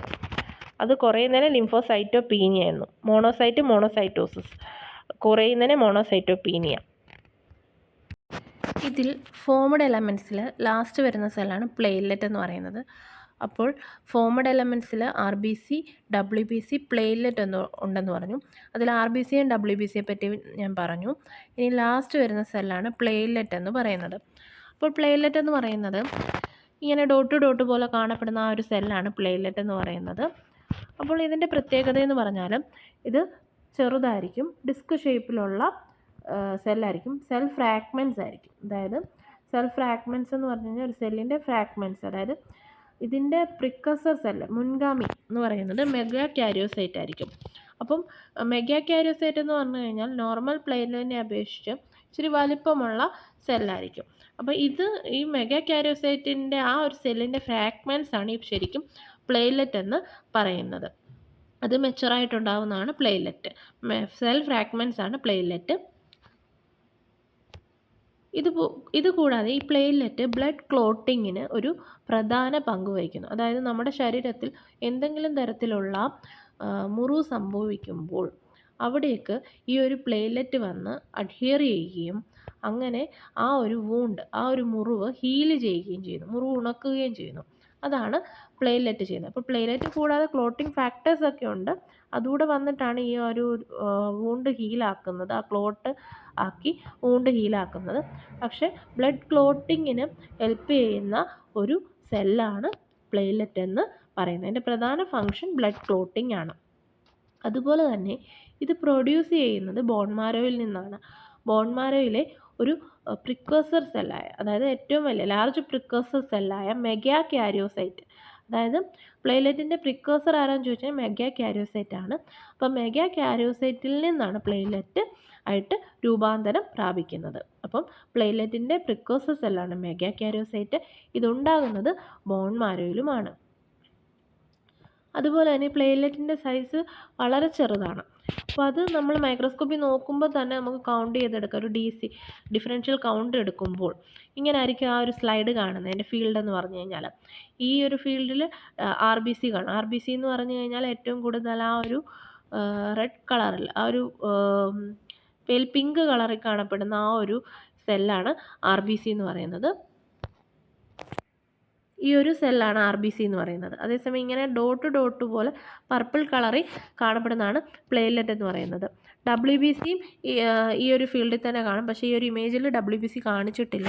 ന്യൂട്രോഫിലും ഈസ്നോഫിലും അതുപോലെ തന്നെ ലിംഫോസൈറ്റും എല്ലാം ഈ ഒരു ഫീൽഡിൽ കാണാൻ സാധിക്കും. അപ്പോൾ ആ ഒരു പിക്ചറിൽ നിന്ന് തന്നെ നമുക്ക് മനസ്സിലാക്കാം പ്ലേറ്റ്ലെറ്റിൻ്റെ സൈസ് ചെറുതാണ് അല്ലേ. 2 to 3 മൈക്രോമീറ്ററാണ് ഈ ഒരു പ്ലേറ്റ്ലെറ്റിൻ്റെ സൈസ് എന്ന് പറഞ്ഞു കഴിഞ്ഞാൽ. പ്ലേറ്റ്ലെറ്റിൻ്റെ ലൈഫ് സ്പാൻ എന്ന് പറഞ്ഞു കഴിഞ്ഞാൽ 7 മുതൽ 10 ദിവസം വരെ ആയിരിക്കും ബ്ലഡ് സ്ട്രീമിൽ ഉള്ളത്. അതുപോലെ തന്നെ പ്ലേറ്റ്ലെറ്റിന് RBCയെ പോലെ തന്നെ ന്യൂക്ലിയസ് ഒന്നും തന്നെ ഇല്ല. ഇത് ചെറുതായിരിക്കും, ഇറഗുലർ ഷേപ്പിലായിട്ടുള്ള ഫ്രാഗ്മെൻറ്റ്സ് ആയിട്ടായിരിക്കും. കറക്റ്റ് ഒരു റൗണ്ട് ഷേപ്പിലൊന്നും ചിലത് കാണും, പക്ഷേ ചിലത് ഫ്രാഗ്മെൻറ്റ്സ് ആയിട്ട് ഇറഗുലർ ഷേപ്പിലായിരിക്കും. ഒരു റെഗുലർ അല്ലാത്ത ഷേപ്പിലായിരിക്കും പ്ലേറ്റ്ലെറ്റ്സ് കാണുന്നത്. ഇനി പ്ലേറ്റ്ലെറ്റ് കൂടുന്നതും കുറയുന്നതുമായിട്ടുള്ള കണ്ടീഷൻ. അപ്പോൾ കൂടുന്നതിനേക്കാൾ കൂടുതൽ കൂടുന്നതും അതുപോലെ തന്നെ കുറയുന്നതും പ്രോബ്ലം തന്നെയാണ്. അപ്പോൾ പ്ലേറ്റ്ലെറ്റിനെ നമ്മൾ ത്രോംബോസൈറ്റ് എന്നാണ് പറയുന്നത് അല്ലേ. അപ്പോൾ പ്ലേറ്റ്ലെറ്റ് കുറയുമ്പോൾ അതിനെ ത്രോംബോസൈറ്റോപീനിയ എന്ന് പറയും. പീനിയ എന്ന് പറഞ്ഞാൽ കുറയുക എന്നാണ്. ലോ പ്ലേറ്റ്ലെറ്റ് കൗണ്ടാണ് ത്രോംബോസൈറ്റോപീനിയ എന്ന് പറയുമ്പോൾ. അപ്പോൾ ത്രോംബോസൈറ്റോപീനിയ ഉണ്ടാകുമ്പോൾ എന്താണ് സംഭവിക്കുന്നത്? അവിടെ കൂടുതലും പ്ലേറ്റ്ലെറ്റ് എന്ന് പറഞ്ഞാൽ ക്ലോട്ടിങ്ങിന് ഹെൽപ്പ് ചെയ്യുക അല്ലേ ചെയ്യുന്നത്. അപ്പോൾ ആ ഒരു പ്ലേറ്റ്ലെറ്റ് കുറയുമ്പോൾ അവിടെ ക്ലോട്ടാകാനുള്ള, ഒരു മുറിവ് സംഭവിച്ചാലും അങ്ങനെ ക്ലോട്ടാകാനുള്ള ഒരു ബുദ്ധിമുട്ട് വരും. അങ്ങനെ എന്തോ സംഭവിക്കും? ബ്ലീഡിങ്ങിൻ്റെ റിസ്ക് കൂടും. അതായത് പ്ലേറ്റ്ലെറ്റ് കൗണ്ട് കുറയുകയാണെങ്കിൽ ബ്ലീഡിങ്ങിൻ്റെ റിസ്ക് കൂടുകയും ബ്രൂയിസിങ് പോലൊക്കെ ഉണ്ടാവുകയും ചെയ്യുന്നു. അതുപോലെ തന്നെ പ്ലേറ്റ്ലെറ്റ് കൂടുന്ന കണ്ടീഷന്, ഇപ്പോൾ കുറയുന്ന കണ്ടീഷൻ ത്രോംബോസൈറ്റോപീനിയ എന്ന് പറഞ്ഞു. കൂടുന്ന കണ്ടീഷനെ ത്രോംബോസൈറ്റോസിസ് എന്നാണ് പറയുന്നത്. സൈറ്റോസിസ് എന്ന് വെച്ച് കഴിഞ്ഞാൽ ഇൻക്രീസ് ചെയ്യുക എന്നാണ് അർത്ഥം. ത്രോംബോ മീൻസ് പ്ലേറ്റ്ലെറ്റ് എന്നാണ് അർത്ഥം. അപ്പോൾ ത്രോംബോസൈറ്റോസിസ് എന്ന് പറഞ്ഞു കഴിഞ്ഞാൽ, ത്രോംബെന്ന് വെച്ച് കഴിഞ്ഞാൽ എന്താണ്? ത്രോംബെന്ന് വെച്ച് കഴിഞ്ഞാൽ ബ്ലഡ് ക്ലോട്ട് എന്നാണ് അർത്ഥം. ത്രോംബെന്ന് വെച്ച് കഴിഞ്ഞാൽ ബ്ലഡ് ക്ലോട്ട് എന്നാണ് അർത്ഥം. അപ്പോൾ ബ്ലഡ് ക്ലോട്ടിങ്ങിന് ഹെൽപ്പ് ചെയ്യുന്ന ഒരു സെല്ലായതുകൊണ്ട് തന്നെ അതിന് അല്ലെങ്കിൽ ത്രോംബോസൈറ്റ് എന്ന് പറയുന്നത് അല്ലേ. അപ്പോൾ ത്രോംബോസൈറ്റോസിസ് എന്ന് പറഞ്ഞു കഴിഞ്ഞാൽ പ്ലേറ്റ്ലെറ്റിൻ്റെ അളവ് കൗണ്ട് കൂടുന്നതിനെയാണ് ത്രോംബോസൈറ്റോസിസ് എന്ന് പറയുന്നത്. അപ്പോൾ ത്രോംബോസൈറ്റോസിസ് കൂടുമ്പോൾ എന്തോ സംഭവിക്കുന്നത്? പ്ലേറ്റ്ലെറ്റ് കൂടും അല്ലേ. പ്ലേറ്റ്ലെറ്റ് കൂടുമ്പോൾ എന്തോ സംഭവിക്കും? ക്ലോട്ടാകാനുള്ള ആ ഒരു ബ്ലഡിൻ്റെ ആ ഒരു ടെൻഡൻസിയും കൂടും അല്ലേ. അപ്പം ക്ലോട്ട് ഫോർമേഷൻ കൂടുതലായിട്ട് നടക്കുകയും ഇതുവഴി എന്ത് സംഭവിക്കുന്നു? സ്ട്രോക്ക്, ഹാർട്ട് അറ്റാക്ക് പോലുള്ള സംഭവിക്കുകയും ചെയ്യുന്നു. ഈ ഒരു കാരണം കൊണ്ട് തന്നെ പ്ലേറ്റ്ലെറ്റ് എന്ന് പറഞ്ഞ ഒരു വൈറ്റൽ കമ്പോണൻ്റ് ആണ്. അതായത് ഹീമോസ്റ്റാറ്റിക് സിസ്റ്റത്തിൻ്റെ ഒരു വൈറ്റൽ കമ്പോണൻ്റ് ആണ്. കാരണം എന്ന് വെച്ചാൽ ഇത് വാസ്കുലർ ഇൻറ്റഗ്രിറ്റി, അതായത് ബ്ലഡ് വെസൽസിൻ്റെ ആ ഒരു ഇൻറ്റഗ്രിറ്റി മെയിൻറ്റെയിൻ ചെയ്യാനും അതുപോലെ തന്നെ എക്സസീവായിട്ട് ബ്ലഡ് ലോസ് ഉണ്ടാകുന്നത് അത് പ്രിവെൻറ്റ് ചെയ്യാനും ഒക്കെ പ്ലേറ്റ്ലെറ്റ് ഹെൽപ്പ് ചെയ്യുന്നുണ്ട്. കാരണം ഒരു മുറിവ് സംഭവിക്കും, നോർമലായിട്ട് തന്നെ അവിടെ ഒരു പ്ലേറ്റ്ലെറ്റ് അവിടെ വന്നിട്ട് അഡ്ഹിയർ ചെയ്തിട്ട് ആ ഒരു ക്ലോട്ട് ഫോം ചെയ്യുകയും വൂണ്ട് ഹീലാക്കുകയും ചെയ്യുന്നു. അല്ലാത്ത പക്ഷം എന്ത് സംഭവിക്കുന്നു? പ്ലേറ്റ്ലെറ്റിൻ്റെ അളവ് കുറയുമ്പോൾ ഇങ്ങനെ ബ്ലീഡിങ് ആയിട്ട് ടെൻഡൻസി കൂടുകയും ക്ലോട്ട് ഫോം ചെയ്യാതിരിക്കുന്നു. അങ്ങനെ ബ്ലീഡിങ് ടെൻഡൻസി കൂടും. അപ്പം ക്ലോട്ടിങ് ഫാക്ടേഴ്സിനെ പോലെ തന്നെ പ്ലേറ്റ്ലെറ്റും ബ്ലഡ് ക്ലോട്ടിങ്ങിന് ഹെൽപ്പ് ചെയ്യുന്ന ഒരു സെല്ലാണ്. അപ്പോൾ നമ്മൾ ഇന്നത്തെ വീഡിയോയിൽ പഠിച്ചത് ബ്ലഡിൻ്റെ കോമ്പോസിഷനാണ്. ബ്ലഡ് എന്താണ്, അതിന് എത്രയായിട്ട് തിരിച്ചിട്ടുണ്ടെന്ന് നമ്മൾ പഠിച്ചു. പ്ലാസ്മയെന്നും ഫോംഡ് എലമെൻറ്റ്സ് എന്നും ബ്ലഡിൻ്റെ ഫങ്ഷൻസ് എന്തൊക്കെയാണെന്ന് പഠിച്ചു. അപ്പോൾ അതിനകത്ത് പ്ലാസ്മ എന്ന് പറഞ്ഞു കഴിഞ്ഞാൽ ഫ്ലൂയിഡ് പാർട്ടാണ്. അത് 55% ആയിരിക്കും ഉള്ളത്. ആ പ്ലാസ്മയിനകത്തുള്ള കണ്ടൻറ്റുകൾ എന്തൊക്കെയാണെന്ന് പഠിച്ചു. വാട്ടർ ഉണ്ട്, അതുപോലെ പ്ലാസ്മ പ്രോട്ടീൻസ് ഉണ്ട്. Plasma proteins albumin, globulin, fibrinogen ആണ്. ഓരോന്നിൻ്റെ ഫങ്ഷൻ എന്താണെന്ന് പഠിച്ചു. കമ്പോണൻസ് ഏതൊക്കെയാണെന്നും അതിൻ്റെ എന്തൊക്കെയാണ് ഫങ്ഷൻ എന്നും പഠിച്ചു. അതുപോലെ തന്നെ ഫോമഡ് എലമെൻറ്റ്സ് എന്ന് പറഞ്ഞാൽ സെല്ലാണ്, അത് RBC WBC പ്ലേറ്റ്ലെറ്റ് ആണ്. അപ്പോൾ പ്ലാസ്മ എന്ന് പറഞ്ഞാൽ സൂപ്പർനേറ്റൻ്റ് ആയിട്ട് വരുന്നതാണ്. അതുപോലെ തന്നെ പ്ലാസ്മയ്ക്ക് സ്ട്രോക്ക് കളറാണ് ഉള്ളത്. പിന്നീട് നമ്മൾ ആർ ബി സിയെ പറ്റി ഡീറ്റെയിൽ ആയിട്ട് പഠിച്ചു. RBCയുടെ സൈസും അതിൻ്റെ ആ ഒരു ഷേപ്പിലുണ്ടാകുന്ന കാര്യങ്ങളും എല്ലാം പറഞ്ഞു. പിന്നെ WBC എന്ന് പറഞ്ഞു കഴിഞ്ഞാൽ ഗ്രാനുലോസൈറ്റ് എന്നും എഗ്രാനുലോസൈറ്റ് എന്നും പഠിച്ചു. Granulocyte neutrophil, eosinophil, basophil. Agranulocyte എന്ന് പറഞ്ഞാൽ ലിംഫോസൈറ്റും മോണോസൈറ്റുമാണ്. അതിൽ ഓരോ സെല്ലുകളുടെയും പ്രത്യേകത പഠിച്ചു. പിന്നീട് നമ്മൾ പ്ലേറ്റ്ലെറ്റ് എന്തുവാണെന്നും പഠിച്ചു. ഇത് കൂടാതെ നമ്മൾ ഇപ്പോൾ പ്ലാസ്മയുടെ കാര്യം പറഞ്ഞു. അപ്പോൾ പ്ലാസ്മയുടെ ഇതിൽ നമ്മളൊരു ബ്ലഡ്, ഇതിലടുത്തൊരു ഇമ്പോർട്ടൻ്റ് ആയിട്ടുള്ളൊരു കാര്യമാണ് സീറവും പ്ലാസ്മയും. അതായത് നമ്മൾ ബ്ലഡിലെ ഒരു ഫ്ലൂയിഡ് പോർഷനാണ് പ്ലാസ്മ, ബാക്കി ഫോമഡ് എലമെൻറ്റ്സ് ആണെന്ന് പറഞ്ഞു ഇല്ലേ. അപ്പം ഈ പ്ലാസ്മ സാധാരണ നമുക്ക് എങ്ങനെയാണ് കിട്ടുന്നത്? നമ്മുടെ ശരീരത്തിൽ ഓൾറെഡി ബ്ലഡിനകത്ത് സെല്ലുകളും RBC WBC പ്ലേറ്റ്ലെറ്റ് അതുപോലെ തന്നെ പ്ലാസ്മ, അത് വാട്ടർ കണ്ടൻ്റ് ആയിരിക്കും ഉള്ളത്. അപ്പോൾ പ്ലാസ്മയും കൂടെ അടങ്ങുന്നതാണ് നമ്മുടെ ബ്ലഡ് എന്ന് പറയുന്നത് ഇല്ലേ. അപ്പോൾ നമുക്ക് അത് കാണണമെന്നുണ്ടെങ്കിൽ അത് നമ്മൾ എന്തോ ചെയ്യും? പ്ലാസ്മയും സെല്ലുകളൊക്കെ സെപ്പറേറ്റ് അറിയണമെന്നുണ്ടെങ്കിൽ എന്ത് ചെയ്യും? നമ്മൾ ഒരു ട്യൂബിലെടുക്കുക ബ്ലഡ്, അത് നമ്മൾ സെൻട്രിഫ്യൂജ് ചെയ്യണം അല്ലേ. അപ്പോൾ പ്ലാസ്മ എങ്ങനെ നമുക്ക് കിട്ടുമെന്ന് വെച്ച് കഴിഞ്ഞാൽ, പ്ലാസ്മയെ നമ്മൾ ആൻറ്റിക്കൊയാഗുലൻ്റ് ചേർത്തിട്ടുള്ള ഒരു ബ്ലഡ് നമ്മളതിനെ സെൻട്രിഫ്യൂജ് ചെയ്യുക. അതായത് സെൻട്രിഫ്യൂജ് ചെയ്യുന്നത് എന്തിനാണ്? ഒരു സൊല്യൂഷൻ എടുത്തു കഴിഞ്ഞാൽ അതിനെ സെഡിമെൻ്റായിട്ടും സൂപ്പർനേറ്റൻ്റായിട്ടും സെപ്പറേറ്റ് കിട്ടാൻ വേണ്ടിയിട്ടാണ് നമ്മൾ സെൻട്രിഫ്യൂജ് ചെയ്യുന്നത് ഇല്ലേ. അപ്പോൾ ഒരു കൊയാഗുലൻ്റ് എന്ന് വെച്ചാൽ എന്താണ്? കൊയാഗുലം എന്ന് വെച്ച് കഴിഞ്ഞാൽ ക്ലോട്ട് എന്നാണ് അർത്ഥം അല്ലേ. ആൻറ്റിക്കൊയാഗുലൻ്റ് എന്ന് പറഞ്ഞാൽ ക്ലോട്ടിനെ പ്രിവെൻറ്റ് ചെയ്യുന്ന അല്ലേ. അപ്പോൾ ആൻറ്റിക്കൊയാഗുലൻ്റ് എന്ന് പറഞ്ഞു കഴിഞ്ഞാൽ ക്ലോട്ടിനെ പ്രിവെൻറ്റ് ചെയ്യുന്ന ഒരു കെമിക്കൽ അല്ലേ. അപ്പോൾ ആൻറ്റിക്കൊയാഗുലൻ്റ് ഏതൊക്കെയാണ്? EDTA അങ്ങനെയുള്ള ആൻറ്റിക്കൊയാഗുലൻസ് ആണ് അല്ലേ. അല്ലെങ്കിൽ ഫ്ലൂറൈഡ് പോലുള്ള ആൻറ്റിക്കൊയാഗുലൻ്റ് ആണ്. അപ്പോൾ ആ ആൻറ്റിക്കൊയാഗുലൻ്റ് ഒരു ട്യൂബിലോട്ട് എടുത്തു കഴിഞ്ഞാൽ അതിലോട്ട് ബ്ലഡ് ആഡ് ചെയ്ത് കഴിഞ്ഞാൽ എന്ത് സംഭവിക്കും? ആ ബ്ലഡ് ക്ലോട്ട് ആകത്തില്ല. അതേസമയം ആ ബ്ലഡ് ആൻറ്റിക്കൊയാഗുലൻ്റ് ഇല്ലാത്തതാണ് ഒരു ട്യൂബിലെങ്കിൽ അതിലോട്ട് നമ്മൾ ബ്ലഡ് ആഡ് ചെയ്യുകയാണെങ്കിൽ കുറേ നേരം അത് വെച്ച് കഴിയുമ്പോൾ എന്ത് ചെയ്യും? ബ്ലഡ് ക്ലോട്ട് ആകും. അപ്പോൾ ആൻറ്റിക്കൊയാഗുലൻ്റ് ആഡ് ചെയ്തിട്ട് അതിലോട്ട് ബ്ലഡ് സാമ്പിൾ എടുത്തിട്ട് അത് നന്നായിട്ട് നമ്മൾ മിക്സ് ചെയ്യണം. മിക്സ് ചെയ്യാതെ ആൻറ്റിക്കൊയാഗുലൻ്റും ബ്ലഡുമായിട്ടുള്ള ആ ഒരു ഇത് മിക്സ് ചെയ്യാതിരിക്കുകയാണെങ്കിൽ എന്ത് സംഭവിക്കും? ആ ബ്ലഡ് ക്ലോട്ടായിട്ട് തന്നെ ഇരിക്കും അല്ലേ. അപ്പോൾ ആൻറ്റിക്കൊയാഗുലേറ്റഡ് ബ്ലഡ് ഒരിക്കലും ആ ബ്ലഡ് ക്ലോട്ട് ആകത്തില്ല. അപ്പോൾ അതിനെ നമ്മൾ എന്ത് ചെയ്യും? ആൻറ്റിക്കൊയാഗുലേറ്റഡ് ബ്ലഡിനെ നമ്മൾ സെൻട്രിഫ്യൂജ് ചെയ്യുമ്പോൾ കിട്ടുന്ന സൂപ്പർനേറ്റൻ്റാണ് പ്ലാസ്മ എന്ന് പറയുന്നത്. അപ്പോൾ പ്ലാസ്മ സ്ട്രോക്ക് കളേർഡ് ആയിരിക്കും. അപ്പോൾ അങ്ങനെ എടുക്കുമ്പോൾ ആൻറ്റിക്കൊയാഗുലേറ്റഡ് ബ്ലഡ് സെൻട്രിഫ്യൂജ് ചെയ്യുമ്പോൾ കിട്ടുന്നതാണ് ദാണ്ട് ഇപ്പോൾ ഒരു പിക്ചർ കാണിച്ചിട്ടുണ്ടല്ലോ പ്ലാസ്മയുടെ.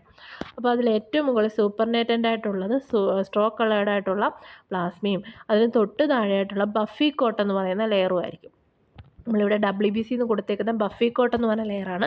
ബഫി കോട്ടിനകത്ത് എന്തൊക്കെയാണെന്ന് വെച്ച് കഴിഞ്ഞാൽ WBCയും പ്ലേറ്റ്ലെറ്റും ഒക്കെയാണുള്ളത്.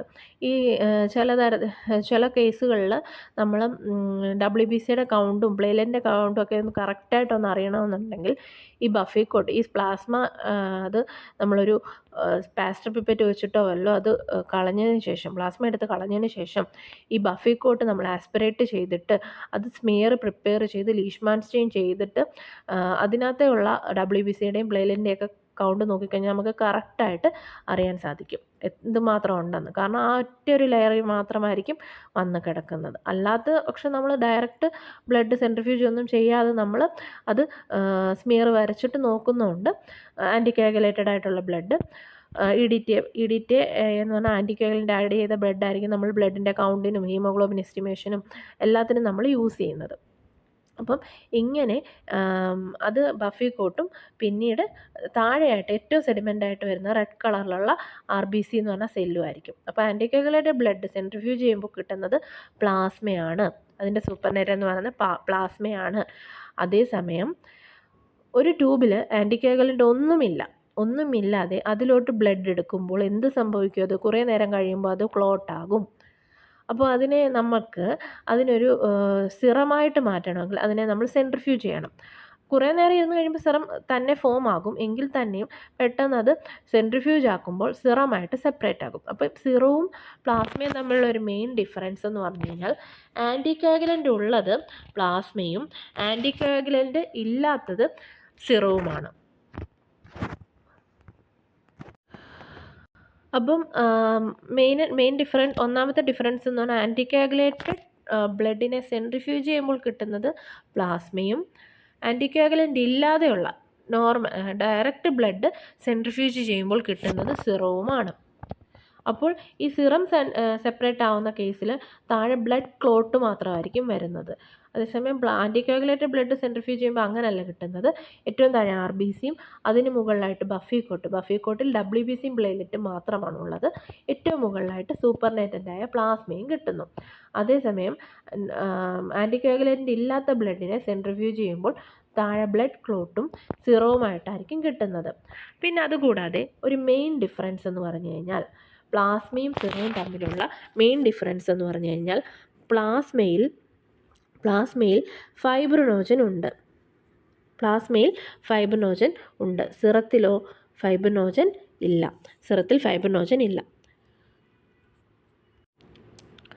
അതായത് ഫൈബ്രിനോജൻ എന്ന് പറഞ്ഞാൽ ക്ലോട്ടിംഗ് ഫാക്ടർ അല്ലേ. അപ്പോൾ ക്ലോട്ടിംഗ് ഫാക്ടർ എന്തിനാണ് ഹെൽപ്പ് ചെയ്യുന്നത്? ബ്ലഡ് ക്ലോട്ട് ആകാൻ വേണ്ടിയിട്ടാണ് ഹെൽപ്പ് ചെയ്യുന്നത്. അപ്പോൾ ഒരു ആൻറ്റികോഗുലൻ്റ് ഇല്ലാത്ത ബ്ലഡിനെ സെൻട്രിഫ്യൂജ് ചെയ്യുമ്പോൾ താഴെ ബ്ലഡ് ക്ലോട്ട് ഉണ്ടാവുകയും മുകളിൽ സിറം ഉണ്ടാവുകയും ചെയ്യുന്നു. അപ്പോൾ സിറത്തിൽ ഫൈബ്രിനോജൻ ഇല്ല, പ്ലാസ്മയിൽ ഫൈബ്രിനോജൻ ഉണ്ട്. അപ്പോൾ സിറത്തിൽ എന്താണ് ഫൈബ്രിനോജൻ ഇല്ലാതായി വരുന്നത്? കാരണം താഴെ ബ്ലഡ് ക്ലോട്ടാണ് ഫോം ചെയ്തത്. കാരണം ആ ക്ലോട്ട് ഫോം ചെയ്യണമെങ്കിൽ ക്ലോട്ടിംഗ് ഫാക്ടർ വേണം. അപ്പോൾ ആ ക്ലോട്ട് ഫോം ചെയ്യുന്നിടത്ത് മൊത്തവും ഈ പറയുന്ന ക്ലോട്ടിംഗ് ഫാക്ടേഴ്സ് പോകുകയാണ് ചെയ്യുന്നത്. ഈ ബ്ലഡ് ക്ലോട്ടിനകത്ത് മൊത്തം ക്ലോട്ടിംഗ് ഫാക്ടേഴ്സ് ഉണ്ട്. അതേസമയം ഈ സിറത്തിലോ ക്ലോട്ടിംഗ് ഫാക്ടേഴ്സ് ഇല്ല. അപ്പോൾ സിറത്തിൽ ഫൈബ്രിനോജൻ ആബ്സെൻറ്റും പ്ലാസ്മയിൽ ഫൈബ്രിനോജൻ പ്രസൻറ്റുമാണ്. പ്ലാസ്മയിൽ ഫൈബ്രിനോജൻ മാത്രമല്ല എല്ലാത്തരം ക്ലോട്ടിംഗ് ഫാക്ടേഴ്സും പ്രസൻ്റാണ്. അവിടെ ക്ലോട്ടൊന്നും ഫോം ഈ RBCയിലായിക്കോട്ടെ താഴെയുള്ള ലെയറുകളിലായിക്കോട്ടെ ഒന്നും തന്നെ ക്ലോട്ട് ഫോം ചെയ്യുന്നില്ല. അതുകൊണ്ട് തന്നെ ആ ക്ലോട്ടിംഗ് ഫാക്ടേഴ്സ് പ്ലാസ്മയിൽ തന്നെ കാണുന്നു. അതേസമയം സിറത്തിലെന്ന് പറഞ്ഞു കഴിഞ്ഞാൽ ബ്ലഡ് ക്ലോട്ട് അടി ഫോം ചെയ്യുന്നതുകൊണ്ട് തന്നെ ഈ ക്ലോട്ടിംഗ് ഫാക്ടേഴ്സ് എല്ലാം തന്നെ ക്ലോട്ട് ആകാൻ വേണ്ടിയിട്ട് പോകുന്നു. അപ്പോൾ അതുകൊണ്ട് തന്നെ സിറത്തിൽ വന്നിട്ട് ആ ഫൈബ്രിനോജൻ ഒന്നും തന്നെ കാണത്തില്ല.